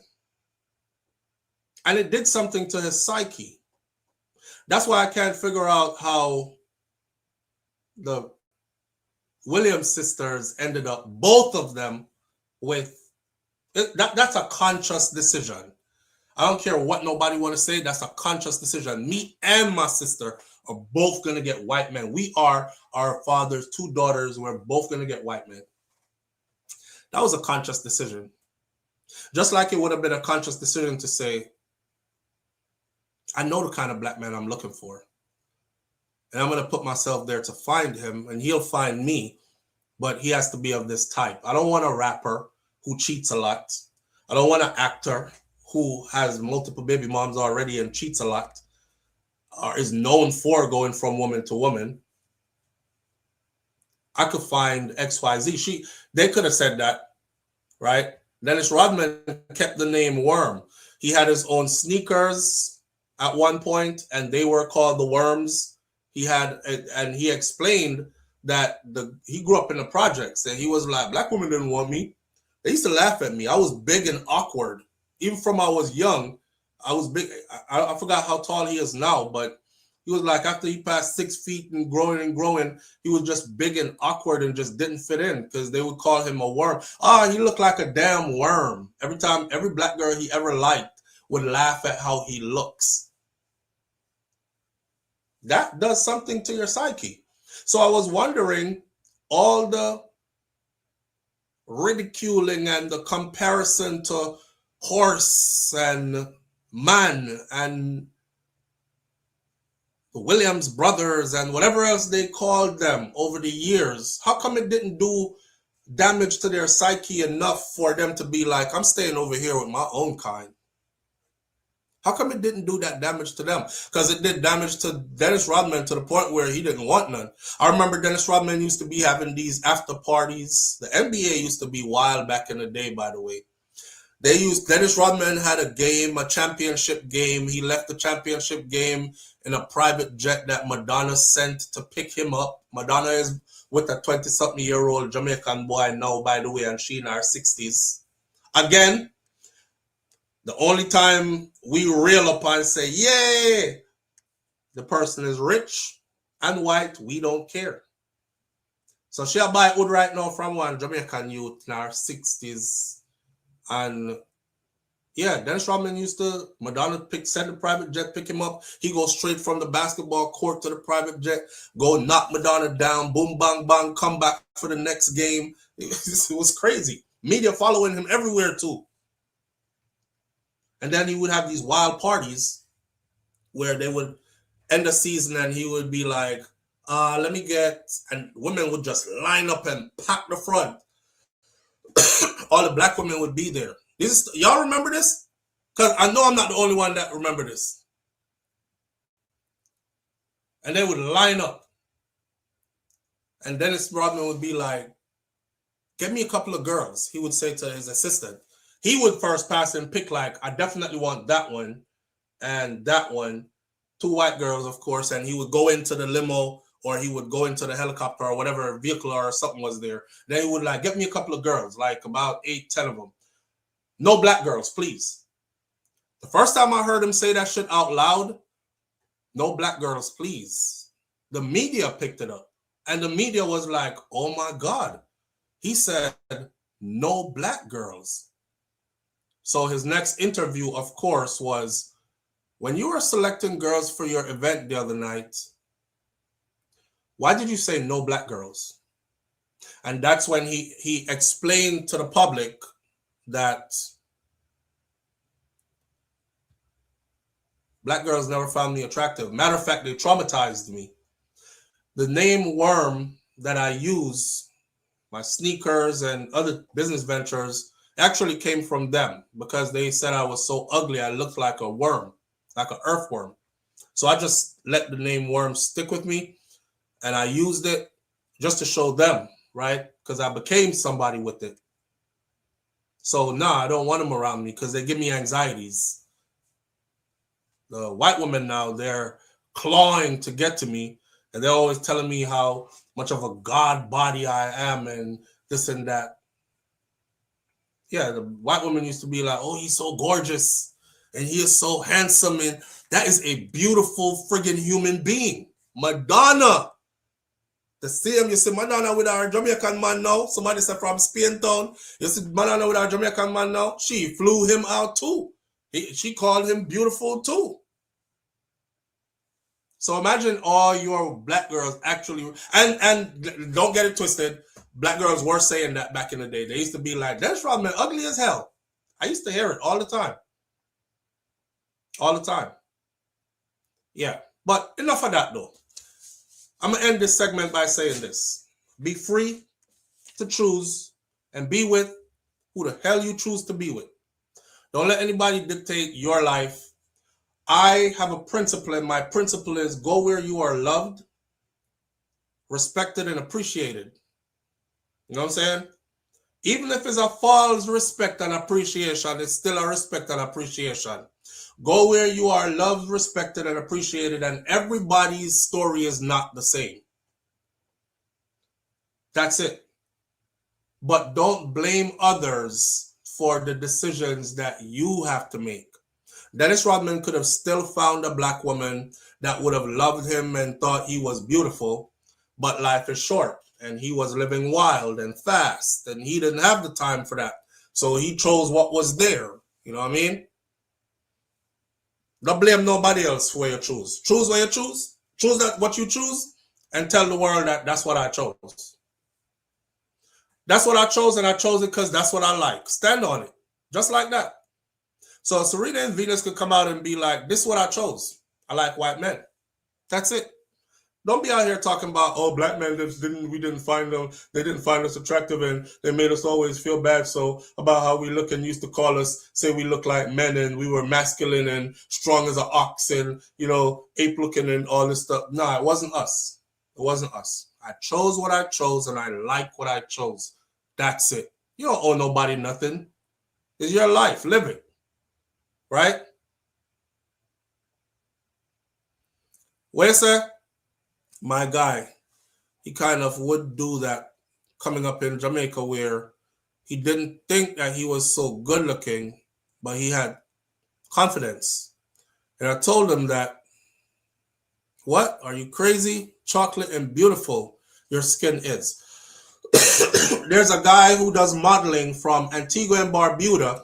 Funny enough, he came across my timeline last night. Big up to Antigua and Barbuda. He is like a top model now. He said he moved to New York. He moved to New York for a better life. And he said the funny thing about his life is the same thing that they used to put him down his whole life for, which was his looks and his dark skin, his color, the same thing they used to put him down for in Antigua, make fun of him. You're black, so, and you're ugly, is the exact same thing that elevated him to where he is now. He now graces the runway for some of the biggest names in fashion, and they're traveling him all over the world to grace these runways now. His most recent work that became very popular, I wish my Antigua and Barbuda people were in here to tell me who his name is. They painted him like extra black recently, and the picture went viral, and he was walking down the runway in some blue pants and no shirt. Yeah, that dude is from Antigua and Barbuda. I watched an interview of him last night, and he talked about how his own people made him feel his whole life. You know, so when you grow up in that with your own people talking about how ugly you are, black and ugly, man, Jesus Christ, and the girl them are like, no sir, me that talk to him, but him too black. And you grow up hearing that, you can't tell me that don't do something to you. It does something to you. Now, I'll be honest with you, the point where I ended what he was, I was very interested in his story because he's from the Caribbean and he's made it that big, and it has that point to it where he was ridiculed his whole life. His story he's telling for how he looks, right? We grew up under the same regiment. We remember hearing people say that to their family members in Jamaica as well. And you're black and ugly like Essa Spade. Big black ugly bumble, nasty black looking sitting. Yeah, that kind of stuff. Don't bring a black boy in there, you know. You see when them black and dark and ugly, so nobody breed for them, you know, be an ugly baby I have and them something there. We grew up hearing all that. So to hear him tell his story, I was like, damn, he was a victim of that. But look how the world is like worshiping his melanin now. It's crazy. And he said it's crazy, but that's what it is. Right? You highlighted those. Now I'm scratching my head. You said it fucks up your psyche. Yeah, it's crazy. Don't know who he is. But the part when we cut out his interview was I'm at the risk of being honest with my audience. Sometimes I'm just raw honest with you know, and somehow to take it and use against me. Remember, I know I could be politically correct and I know what to come on here and say and what not to share with you. Sometimes I just feel like letting you into my brain, okay? So remember, I said these are things that I think to myself but don't say out loud. I know how to fashion the words. So I watch the interview, seeing me, I watch him and they're playing all his runway shows and stuff while he's talking. You know, the interview them go, questions are being asked. And him get to a point where he's in a skirt and blouse outfit.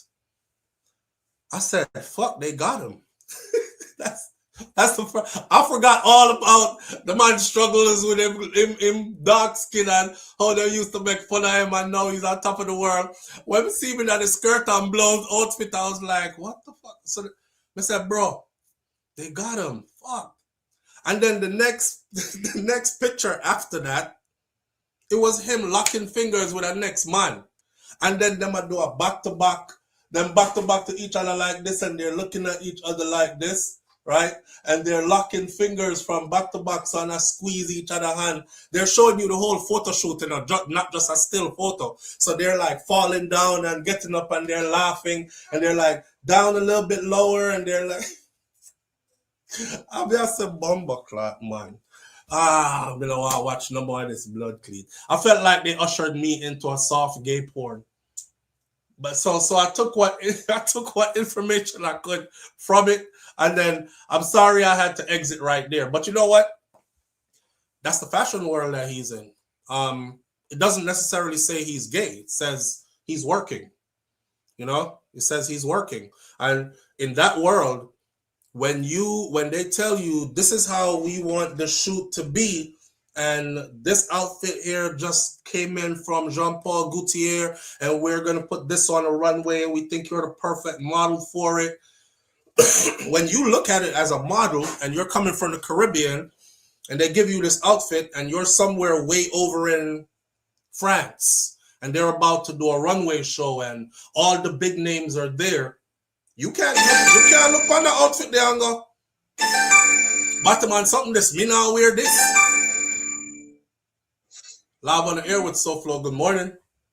Yeah, father, so what going on? My day and the family, what going?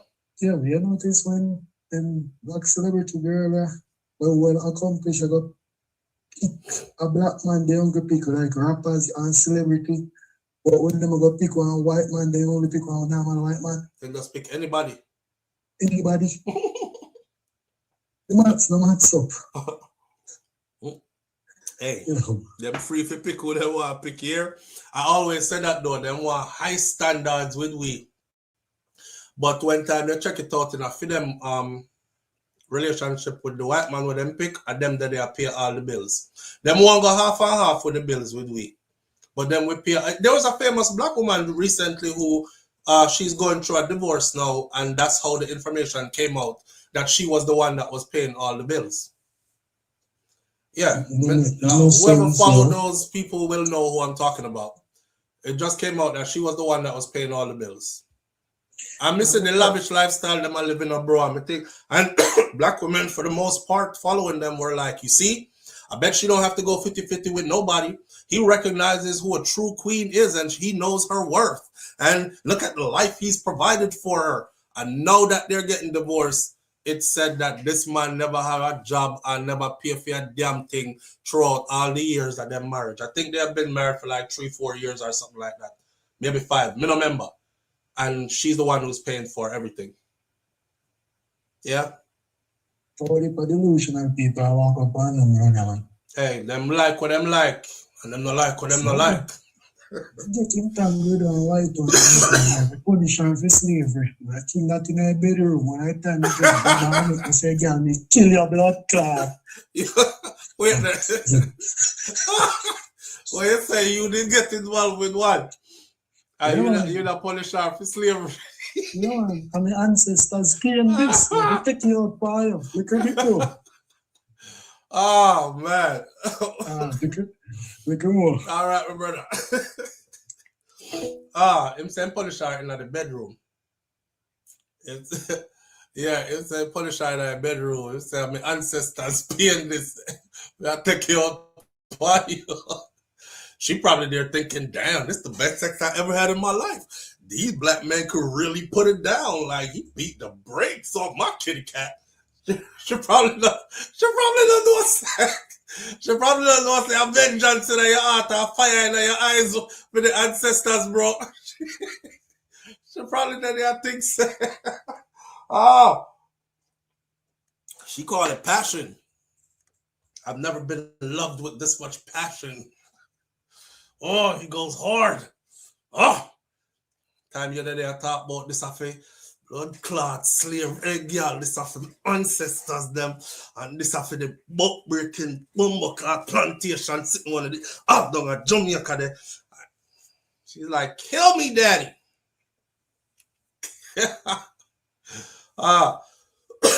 SouFLo, maybe the black man said worse things to them. Nobody knows what people go through. A lot of successful black men go for white women. Yeah. Listen, end of the day, man, you choose who you choose, okay? We're not going to maybe anything. It is what it is. It's out in the public. You choose who you choose, and you go on about your business. I'm never going to use what... And I've been with some fucked up black women, and I will never use it against all black women. I might switch sides and go dibble dabble with an Asian or a white woman, but I'm gonna let you know that. That's because, hey, I had a bad run with a friggin' black woman recently. So I give black woman a rest right now. I'm not afraid to say it. I know your life I live. My life I live. Yeah, I'm not afraid to say it. But y'all be afraid to say it though. You know what I'm saying? You don't have to stand over here talking about, you still trying to make it the blame be on black men, talking about, well, maybe black men said way worse things. We just never know. No, leave it right where the fuck it's at. The media says history recorded every friggin' thing that these people call these sisters. Black man could have never said anything worse than that. Left and right, which part of it? Don't try to blame with a blood clot. Them choose who them choose, and that's it. I want some fucked up black woman, I'm going to look for one better one. But in the meantime, me take a whitey in the meantime, or a Asian in the meantime. You know what I'm saying? I'm going where I'm loved and respected and appreciated at. That's why I tell you to do the same. She said, punish me anytime. She don't know the punishment she get. She think of the passion. She think of the passion. Moving right along. Still. All right. We're going to left that one there right where it is.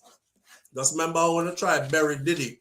But none of us said nothing about Jason Roger Pope. Okay. Spoke to Sikka Rymes yesterday. We're not going to dwell too long on this. I asked Sikka if I'm see the video. I told the audience that you said that you're not coming forward with anything until he said, SouFLo, I don't want to be going back and forth and trying to dispute every little accusation. This is what he said, right? In all fairness. He said, I don't want to be going back and forth and trying to dispute every accusation will come up. So, because things are still in court, before the courts, and I can't say much of anything. So, I'm waiting until when it's done. He said, I don't want you to also feel disrespected or left out, like me I give other people's story and me not give you story. So there are some things that I will be saying along the way, and I'll let you know them first from here on out. And that's just out of respect. I'm gonna say, all right, bro, big up yourself. But I'll just wait until whatever the end is come out, because I feel them business and them must know, right? Something that bothered me though. So yeah, that's his thing. He's gonna wait until all the court cases are over, and then he'll come and air everything out, is what he said. I said, okay, we look forward to that. I look forward to the day when you are able to step out and clear your name. And that's how we ended the conversation yesterday. All right. Me not have no dog in this fight. I just want the facts. See? Of course, like the ex-wife said though, him can't say nothing because the judge put an injunction on him because he was seen as the abuser and the aggressor. She's free to speak because she's the victim, but he's not free to speak about her, which that's what was last said. Now, Sikka Rymes do a song recently called Advice. We're going to listen to Advice. See? On Advice, he's basically disrespecting Black Rhino because Black Rhino threw some jabs at him in a song defending Vybz Kartel and whatnot. But I didn't pen and paper review the whole song, but there's a part of it that I took out just for this conversation's sake. What you say? That can't rub out. Can't enjoy that. Well, we are gonna see when him forward with where him forward with.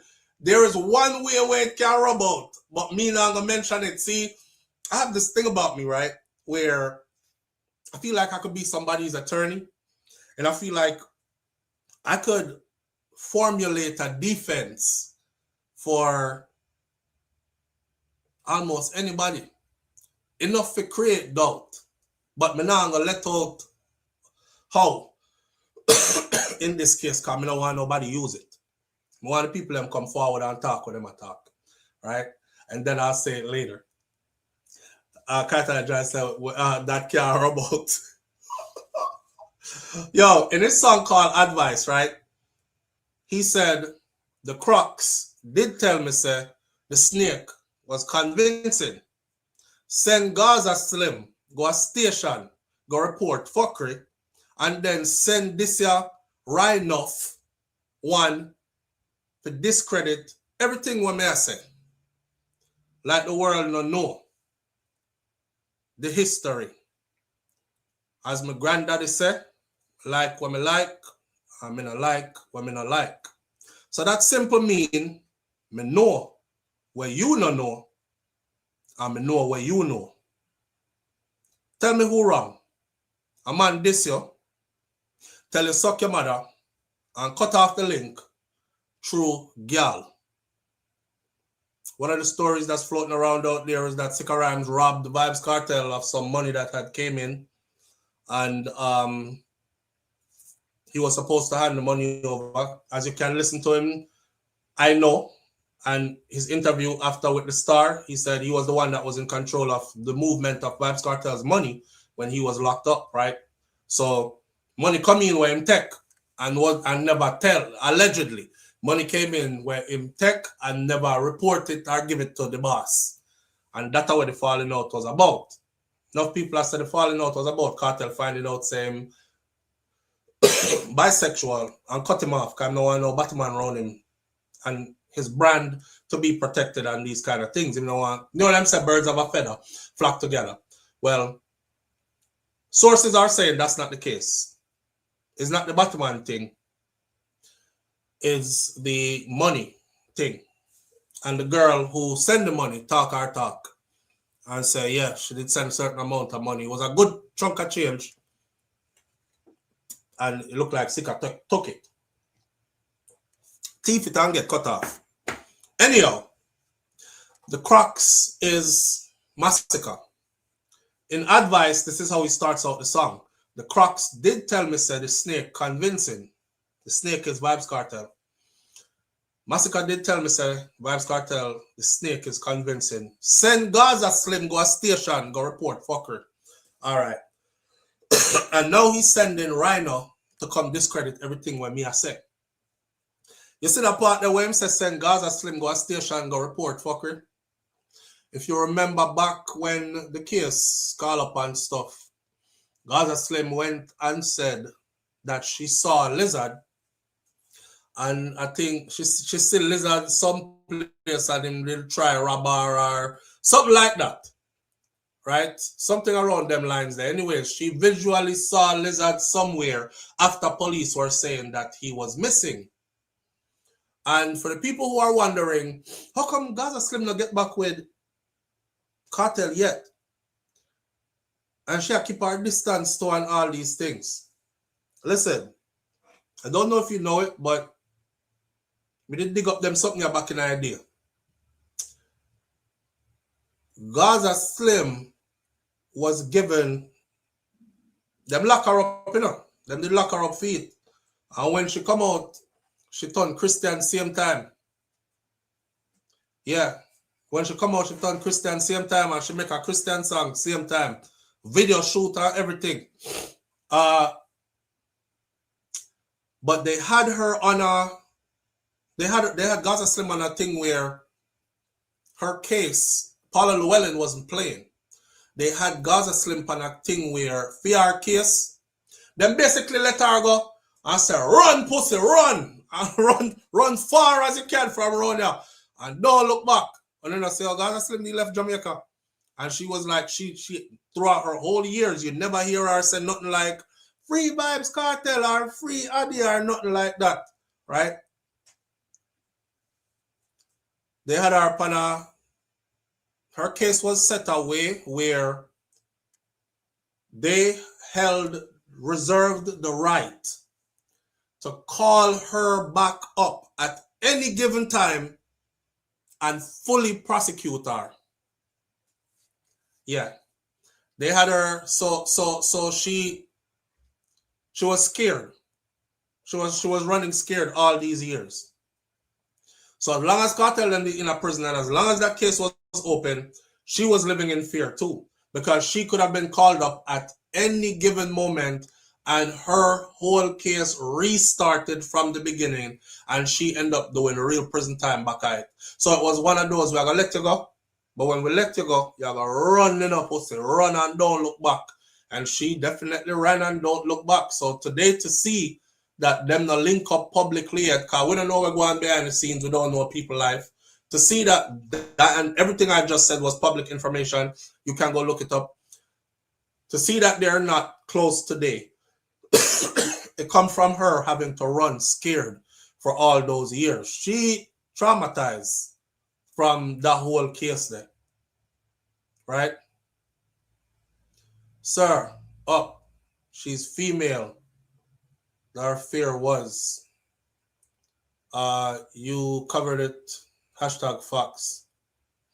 Yeah. So that's why Gaza Slim not really are there on them. No. To hear this is a brother you know. Sikka Rymes. I put it in a song. Snickers. You hear me about Snicker? Snitcher Rymes. I don't know why I said that. I wasn't thinking it. It just came out that way. You know, it's a play on name. Like how Bounty said Vegas instead of Vegas. I say Snitcher Rymes instead of Sikka Rymes. It just accidentally come out just now. No one against me, Sikka Rymes. It just accidentally come out. But him say, Cartel send the snake is so convincing. Now him send Gaza Slim go a station go report fuckery. That's what he's talking about in that song called Advice. And you must listen to the rest of the song where him expose other things and not talk up a bag of things. I guess Sikka Rymes got to the part now where him realized that Cartel and Sean Storm them are never gonna deal with him again. Him not gonna get no hit song from Cartel no more. He's not gonna be invited out to tour or anything like that. So I'm have to go for broke now. So now him a talk. She never see Lizard. I him send her go a station go report fucker. The girl traumatized. That's why she stay far from him. Because the snake is so convincing. May I say this to Sikka Rymes, bro. Yo. You know, Bob Marley have a saying, right? Remember when Bob Marley said, only your friends know your secret. So only he could reveal it. Who that cap fit. That's why I not keep friend.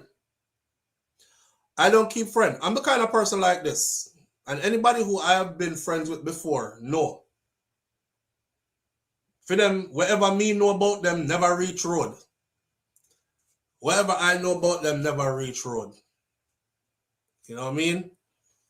When you are somebody's friend and you worst a part of somebody's group, clique, crew, friend, when you and them stop being friend, those secrets are supposed to be buried forever. Not because me I know your friend no more, no me I go talk everything where we used to chat behind the scenes and me didn't know. That's the true definition of what a snitch is.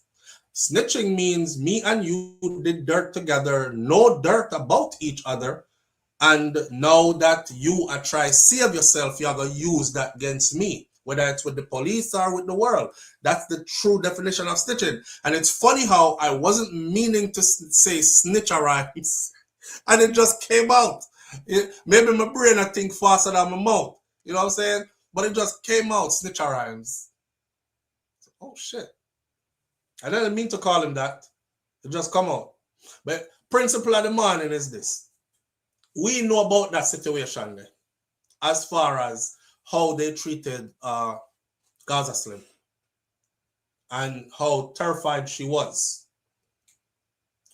And when I read into the details of it and found out that Paula Llewellyn them set her paperwork so that she wasn't just let go, she was let go with conditions.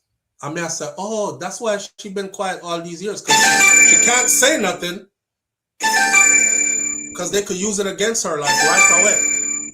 Live on the air with SouFLo. Good morning. Good morning. How you doing, sir? I'm good, brother. How are you? I'm all right. Hey, listen. You always say you can't talk about something until you process it in your mind. So I'm holding you accountable. Right. You call him a snitch, right?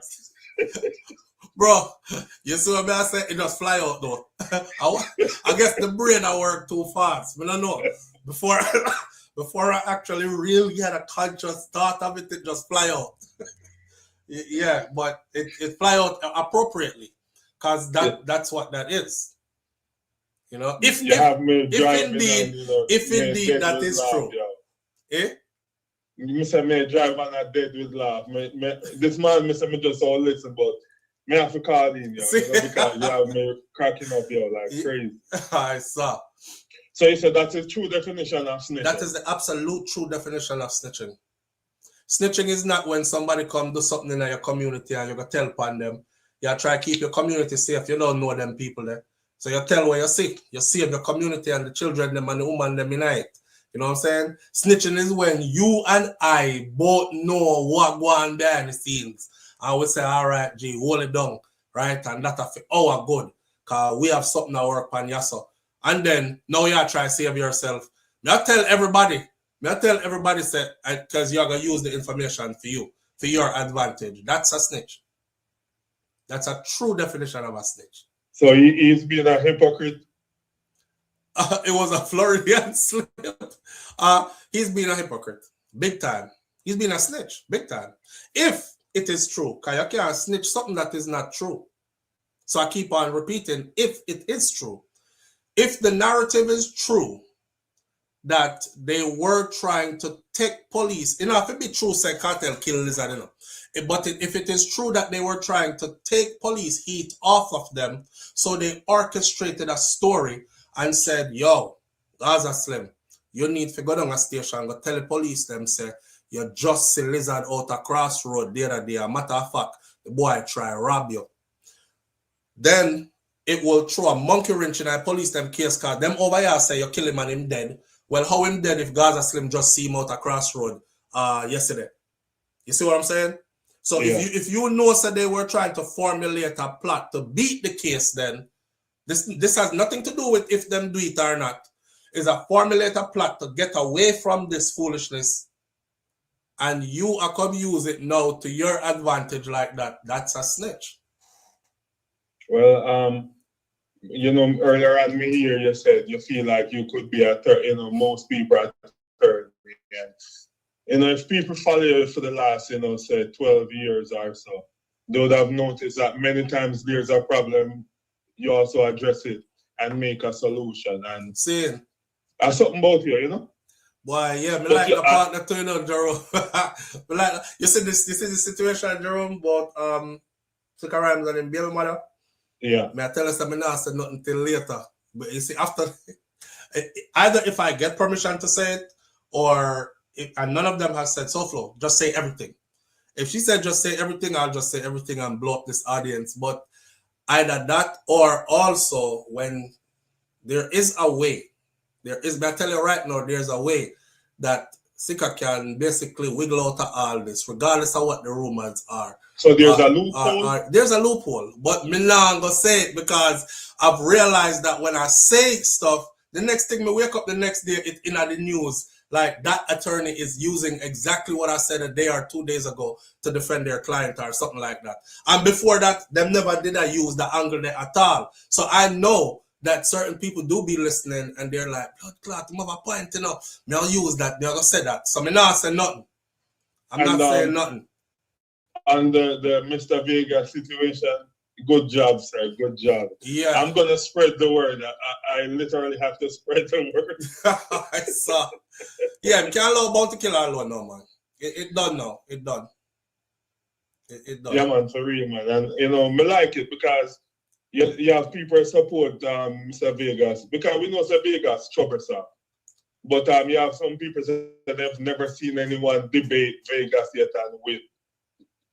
And that's just so further from the truth. Same. But me like how you call him out. Me just wish him forward on your platform. Oh, but yes, sir. But that not gonna happen, bro.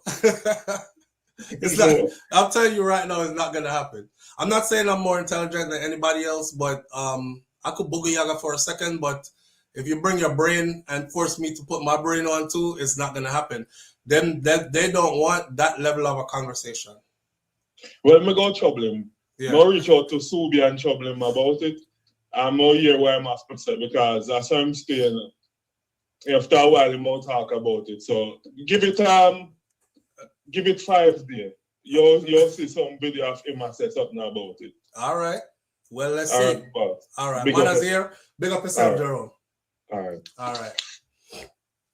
That is our no-face brother, Jerome. I know say Jerome hide. Nobody don't know. Nobody don't know who Jerome is, what he look like, nothing like that. All right.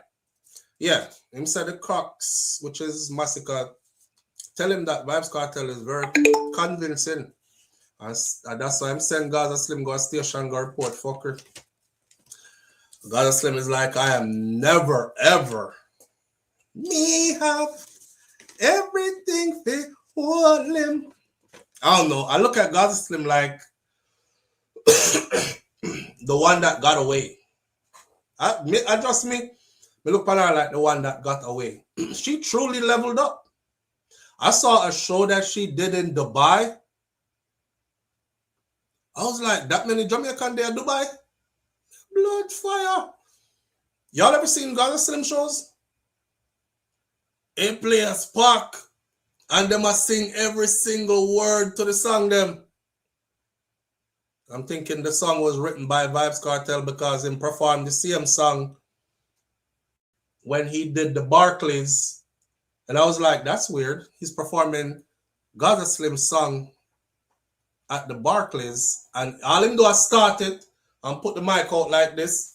And the Barclays lift up. Because everybody in there sing the song. I said, damn, these two have something special, right? And if they ever start working together again and start doing as a team, doing songs together again, that's a whole nother level to access right there again. Right, that's all. We think Jerome showed him face already under a different name. The Voice. Nah, I know him that. Because The Voice is a different person. But what matter of fact, when this video is done, that brother will be saying, we'll try help. I'll put up his information for everybody. Live on the air with SouFLo. Good morning. Morning. Morning, family. What going? Very busy. So talking. You hear me? Yeah. All right. This morning, I want you to flip the script back on your behalf. Not always be putting Mr. on your behalf. But you remember the other morning when you said the 14-year-old girl and she was saying for her mom, no, you didn't break me. I gave it in the big gray phone, man. What if it was your daughter, your 14-year-old little princess? What would you do? One day was so call upon the time, but we couldn't. Very busy. Yeah, but we just asked on that way. Okay, so true you did busy, you never hear me answer, but other people did ask me that time, I did answer. So I'm gonna do in the comment section? No, you may answer out loud. So I'm gonna answer for you since you asked now, right? The law is the law. See? Now take the law, okay? Minus the law. No man. That's all more ask you. No, then when you ask me a question, you have to just just take me answer. So my answer is this: the law is the law. All right, now I'm gonna make an answer here. I'm very busy this now when we can go come with it. Yes. Now listen here. All right. All right. The law is the law. You ask if I might pick me when me would I do. The law is the law. Me can't say me want to kill a boy because me don't want my 14-year-old daughter with no big man, right? But that's a different story. Me killing him or having anything to do with harming him is a whole different action. Besides from what I was asking, may I ask you this for a reason, because when you bring that child before the law and you as a parent, your first thing you say, me want to press charges because I take advantage of my little picnic. And the police say two things here, ma'am. One, the age of consent this year is 14. Little girl, how old you is? Them say 14. You didn't start mess with the man before you reach 14, no sir. You know this man? Yes, sir. You want him involved willingly? Yes, sir. I know the first time when you do it? No, sir. We do it all the time. The police are going to say, okay, mama, can't do anything about this. Walk out. Now, me have to go accept, say, if me take the law in my hands after this, right, and harm this man, now the law is going to press charges on me fully. Me murder the man. I'm going to say, no boy can't fuck off my little 14-year-old and live. I'm going to kill that. The law is going to say the age of consent was the age she was. You took the law into your own hands and murdered this man. Now you are going to prison for malicious murder, first-degree murder. So it's something where you have to go accept the consequences of your actions if that is what you choose to do. If I that you try hear me say. Sometimes not everything good for talk on social media either. So I wouldn't spell out exactly where this would go for me. I would just give you that scenario there for you to run with, right?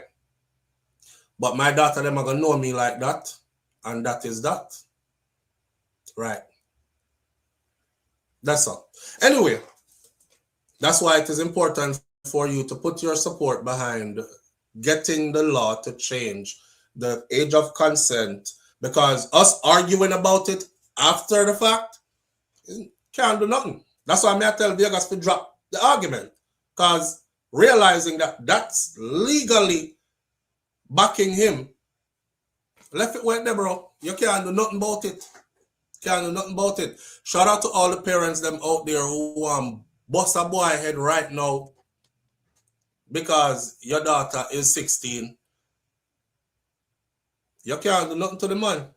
And if you do something to the man, the law is going to charge you as a criminal. Them now going to say, oh, you were emotionally nothing. They're going to charge you as a criminal because the law gave him, her and him consent to go ahead and do what they do. Him could have 90 and she has 16. The law said they're good to go, long as she said them good to go. And the law. Right. With that said, moving on to our last topic of the morning now, because we're fastly approaching. Remember, I know at 10:15 we're supposed to finish, and at 10:11 right now. So I think we're going to go into like 10:20 because I just wanted to touch on this topic lightly before we leave, just to make everybody be conscious and aware. As we move into past Christmas, Boxing Day today, into the New Year's, the people in Jamaica will get hurt really bad by Hurricane Melissa. You see, your Prime Minister, the Right Honorable Andrew Holness, is still being all bark and no bite. And yeah, there are a lot of people who gather here that love him so much that as soon as I start talking about him, you will see the numbers go down because them start leave. All right, them start talk about me good Andrew now, so I'm gone. I don't want to hear what him have to say no more. But I want you all to remember this, right? I'll take this, and I wanted this to be the last thing I said this morning or the first thing because things get lost in the middle and people forget. See? Daryl Vaz let us know that over 350 planes, cargo planes, came in filled with goods that was donated. Our Prime Minister then, out of his own mouth, let us know, sir, he's holding on to those until he organizes a proper way for them to be distributed. He said he was going to establish locations that he would stock with these goods. That's how it would be distributed orderly. And then he would give out vouchers to those affected. And those affected would be able to take their vouchers to these locations, these distribution points, and get the stuff that they needed. Okay. Hey, we're almost 2 months past the hurricane. 2 months, almost. One more week and we're 2 months past it. But that's make you conscious of something. Right? If you don't want to stay there and love him up and suck him off, that's your business. Just letting you be conscious of something, because I'm using their words. All the stuff that they're supposed to do with all the aid that came in, we're still waiting. There has been no distribution points established. There have been no vouchers given out.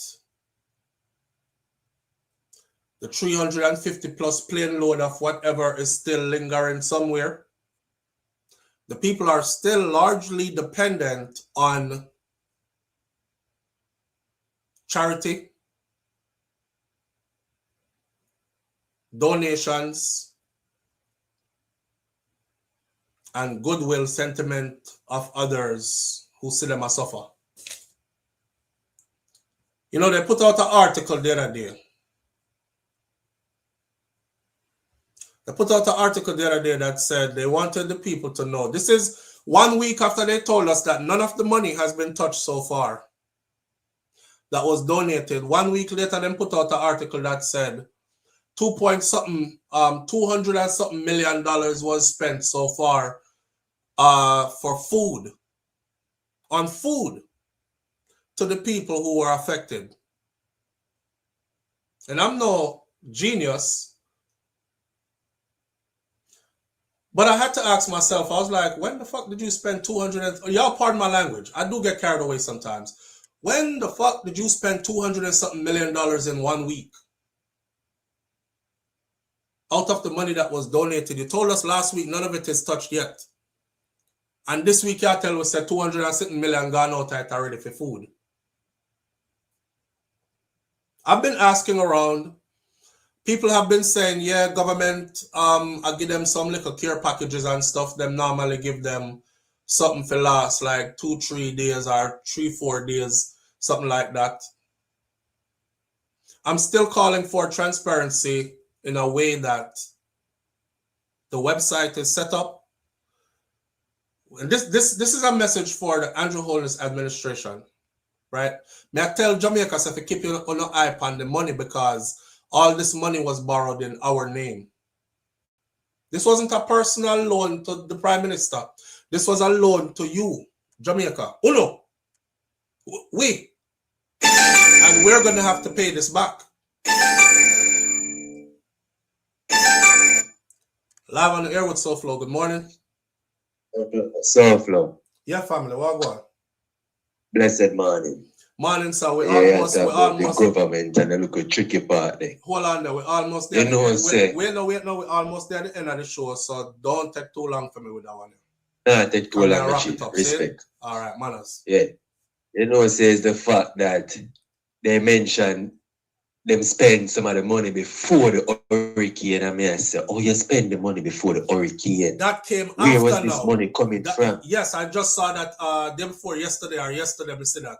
Some of the money was spent before the hurricane for preparations for the hurricane to come. And like, are we that, brother, we that dumb? That would have come from the budget, where them budget for. But them mentioned them spending from the aid money, from the 160 million, and that them make it sound like if it coming from. Right. But continue, show me, Chief. May I listen to you? All right. Respect. All right. So, back to what I was saying, right? A message to the administration. Hold on. A message to the Andrew Holness administration. I want the website to be set up. You can easily do this if your credibility is worth anything. Just take it from me, one little idiot vlogger boy. Set up a website where any and every one of us can go there and we can simply see how much money was donated, where the money came from, the amount the money was, how the money is being spent. Go to the next page or slide across the graph. Okay, this much was $1 million was donated December 1st. On December 3rd, from that $1 million, we spent $150,000 on block and steel from Jill Limited, Unlimited Block and Steel Building Company.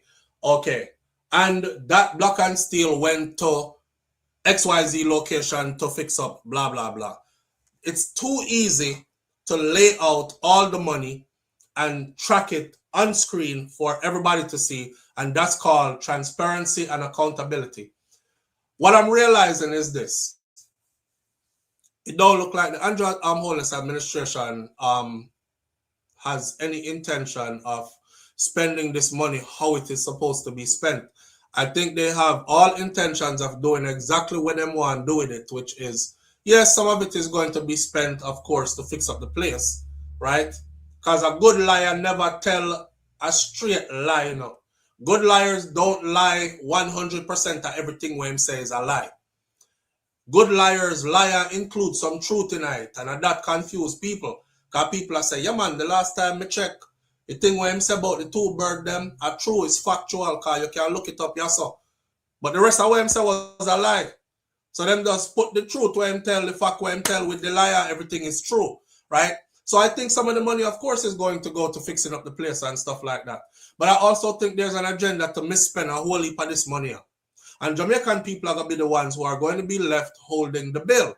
So it is important to demand accountability for this money and how this money will be spent.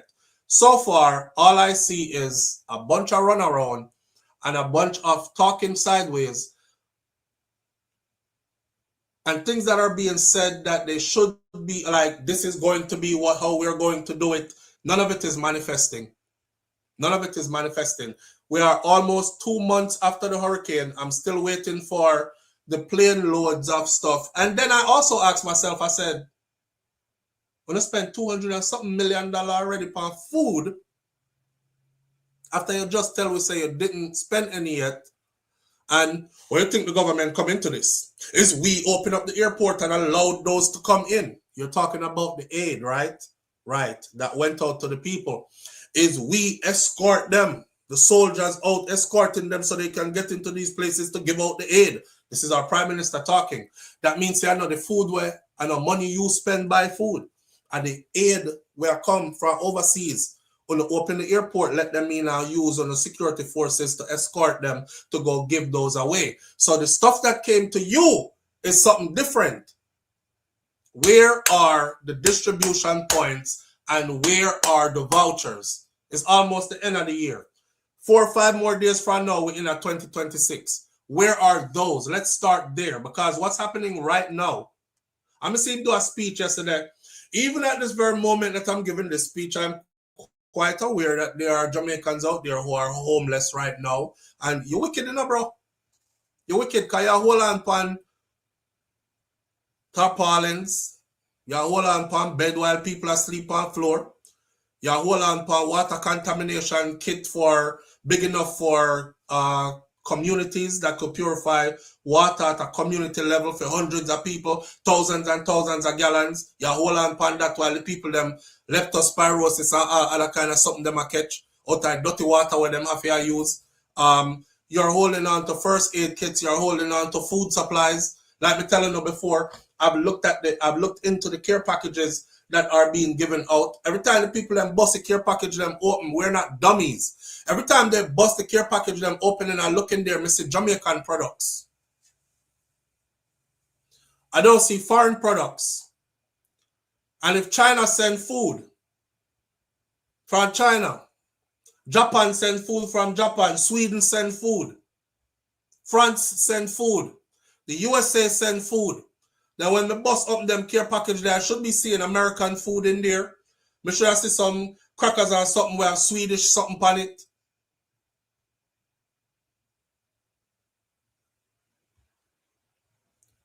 The people them still are out there begging, literally begging for help. For a lot of communities, it still look like the hurricane hit yesterday. This is almost 2 months after. For a lot of communities, it still look like the hurricane hit yesterday. I was just watching videos last night. We live in 2025, where people have 4K video cameras and them a walk through and drive through the place them. This is Christmas morning. We are take a drive. We are gonna hand out some care packages to some of the people them because we know God know them really need it.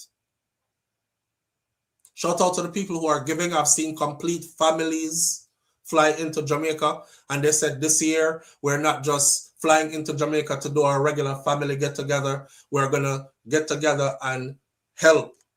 So them flying, them they are Kingston, them get to them house, a family of like 7, 8, 9 of them jump in a 2 vehicle, them go grocery shopping, them bag up a whole heap of sitting across them living room floor the next morning early. They're driving to Westmoreland, they're driving to other places that are affected to go give out the care package them. So big up to those people, because the people them still need it.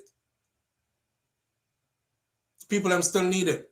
Our Prime Minister is still so caught up in how I look on the media and how things come across to the international audience. He's more concerned about that than he's actually concerned about what really happened on the ground. Some of these communities actually really look like they got hit yesterday. Them stay the same way. And I know a lot of people are saying, well, the people them will live there, them need to clean up the place and fix up the place. It's a large-scale cleanup that's needed, you know. A large-scale cleanup that's needed. Excavators, trucks, bulldozer, them kind of something. The heavy equipment operation need to go on in I place them.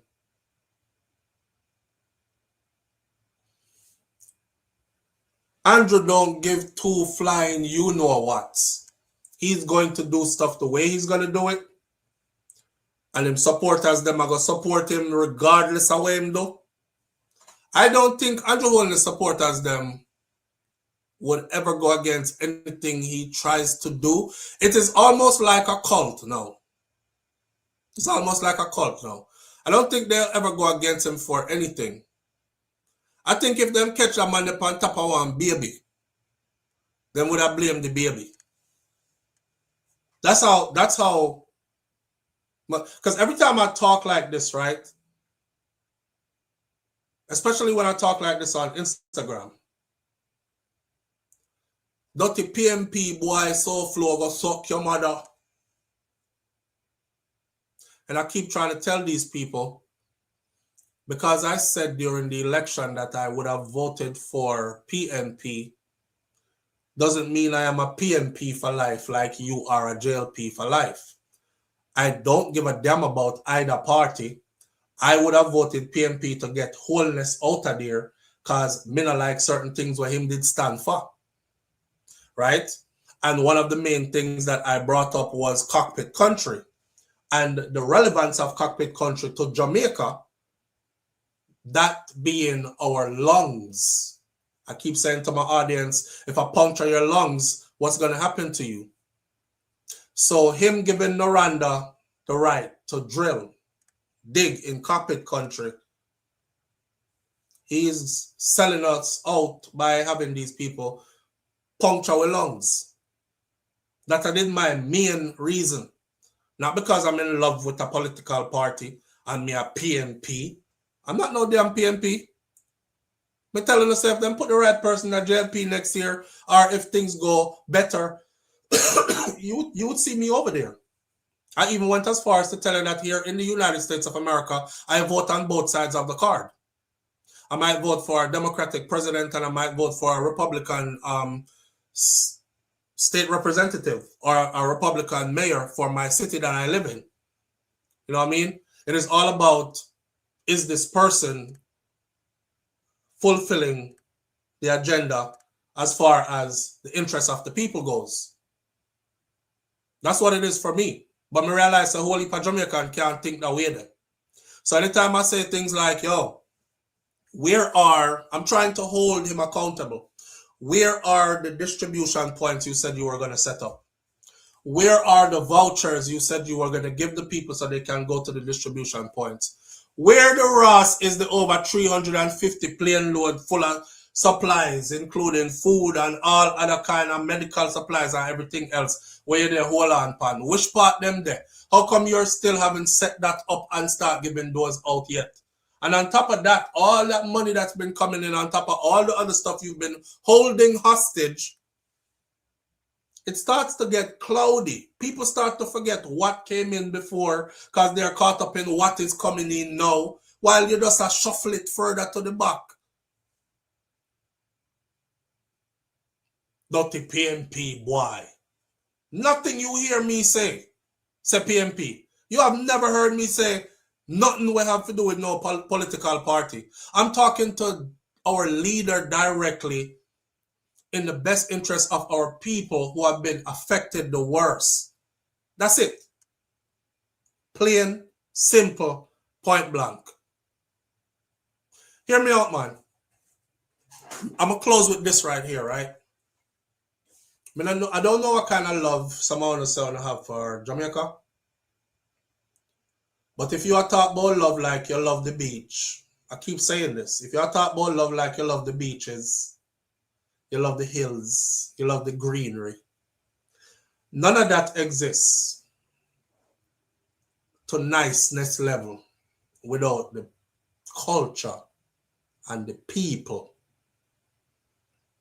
If you are in a position in life where your life is quite okay, as you can see, yesterday when we go live, I don't brag upon nobody because a whole heap of people have way more than me, but I'm quite comfortable.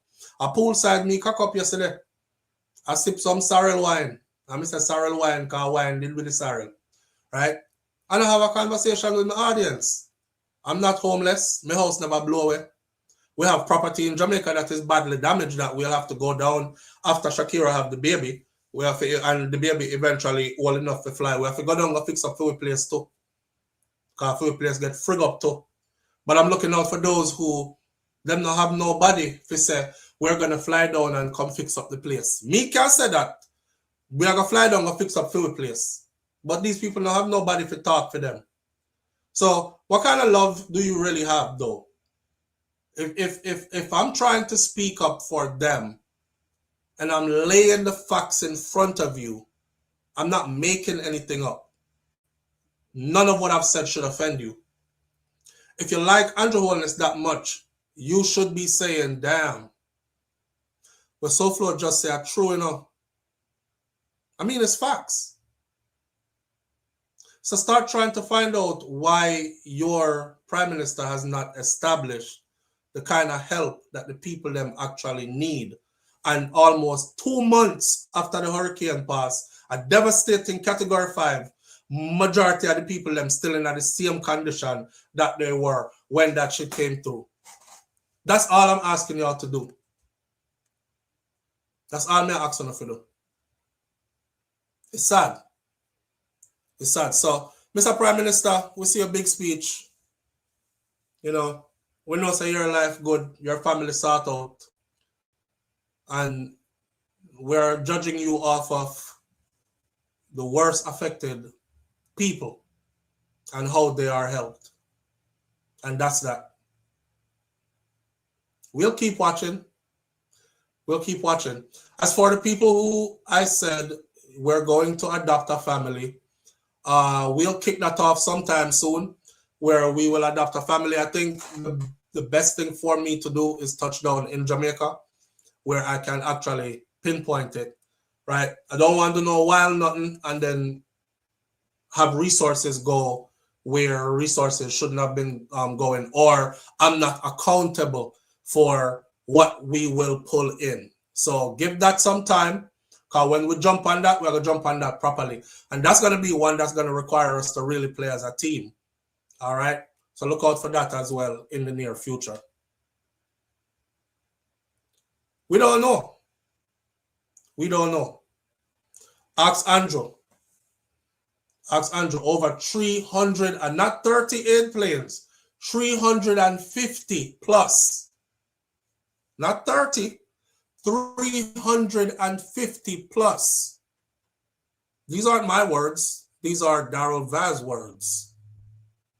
When he was trying to discredit Buju Banton by saying that all these planes and other people bringing stuff already, he said the government got 350 plus plane coming and not one of them complain about from all over different parts of the world bringing in their donations. Not one of them complained about anything being stolen. So that's where me get the number from. I can tell you where I got the number from. Just so you know I'm not making it up. And it ain't 30 is 350. And we got way more after he said that. But me just a baseline it at 350 because me hear him say 350. You know what? We're going to leave it as here. Today is Boxing Day. Go spend some time with a family friend. Go enjoy your day. As bad as things might be, you know, life still goes on. The day still will turn into tomorrow. We can't stop it. Just be good. Be good to yourself. Be good to others around you. Still take deep breaths. Give thanks for life regardless. Keep those who don't have, who you claim say you love so much, somewhere in your thoughts today while you enjoy your blessings. All right? Manners and respect to everybody tuning in. I appreciate you greatly. Thank you so much for being here and being a part of this audience. I invite people all the time who tell me, look, your mother boy and this and that, you lie. I invite them all the time on different platforms. When I go live tomorrow morning, please come on the live and expose me. Call in and expose me in front of the audience. You can't say I don't get those kind of phone calls, right?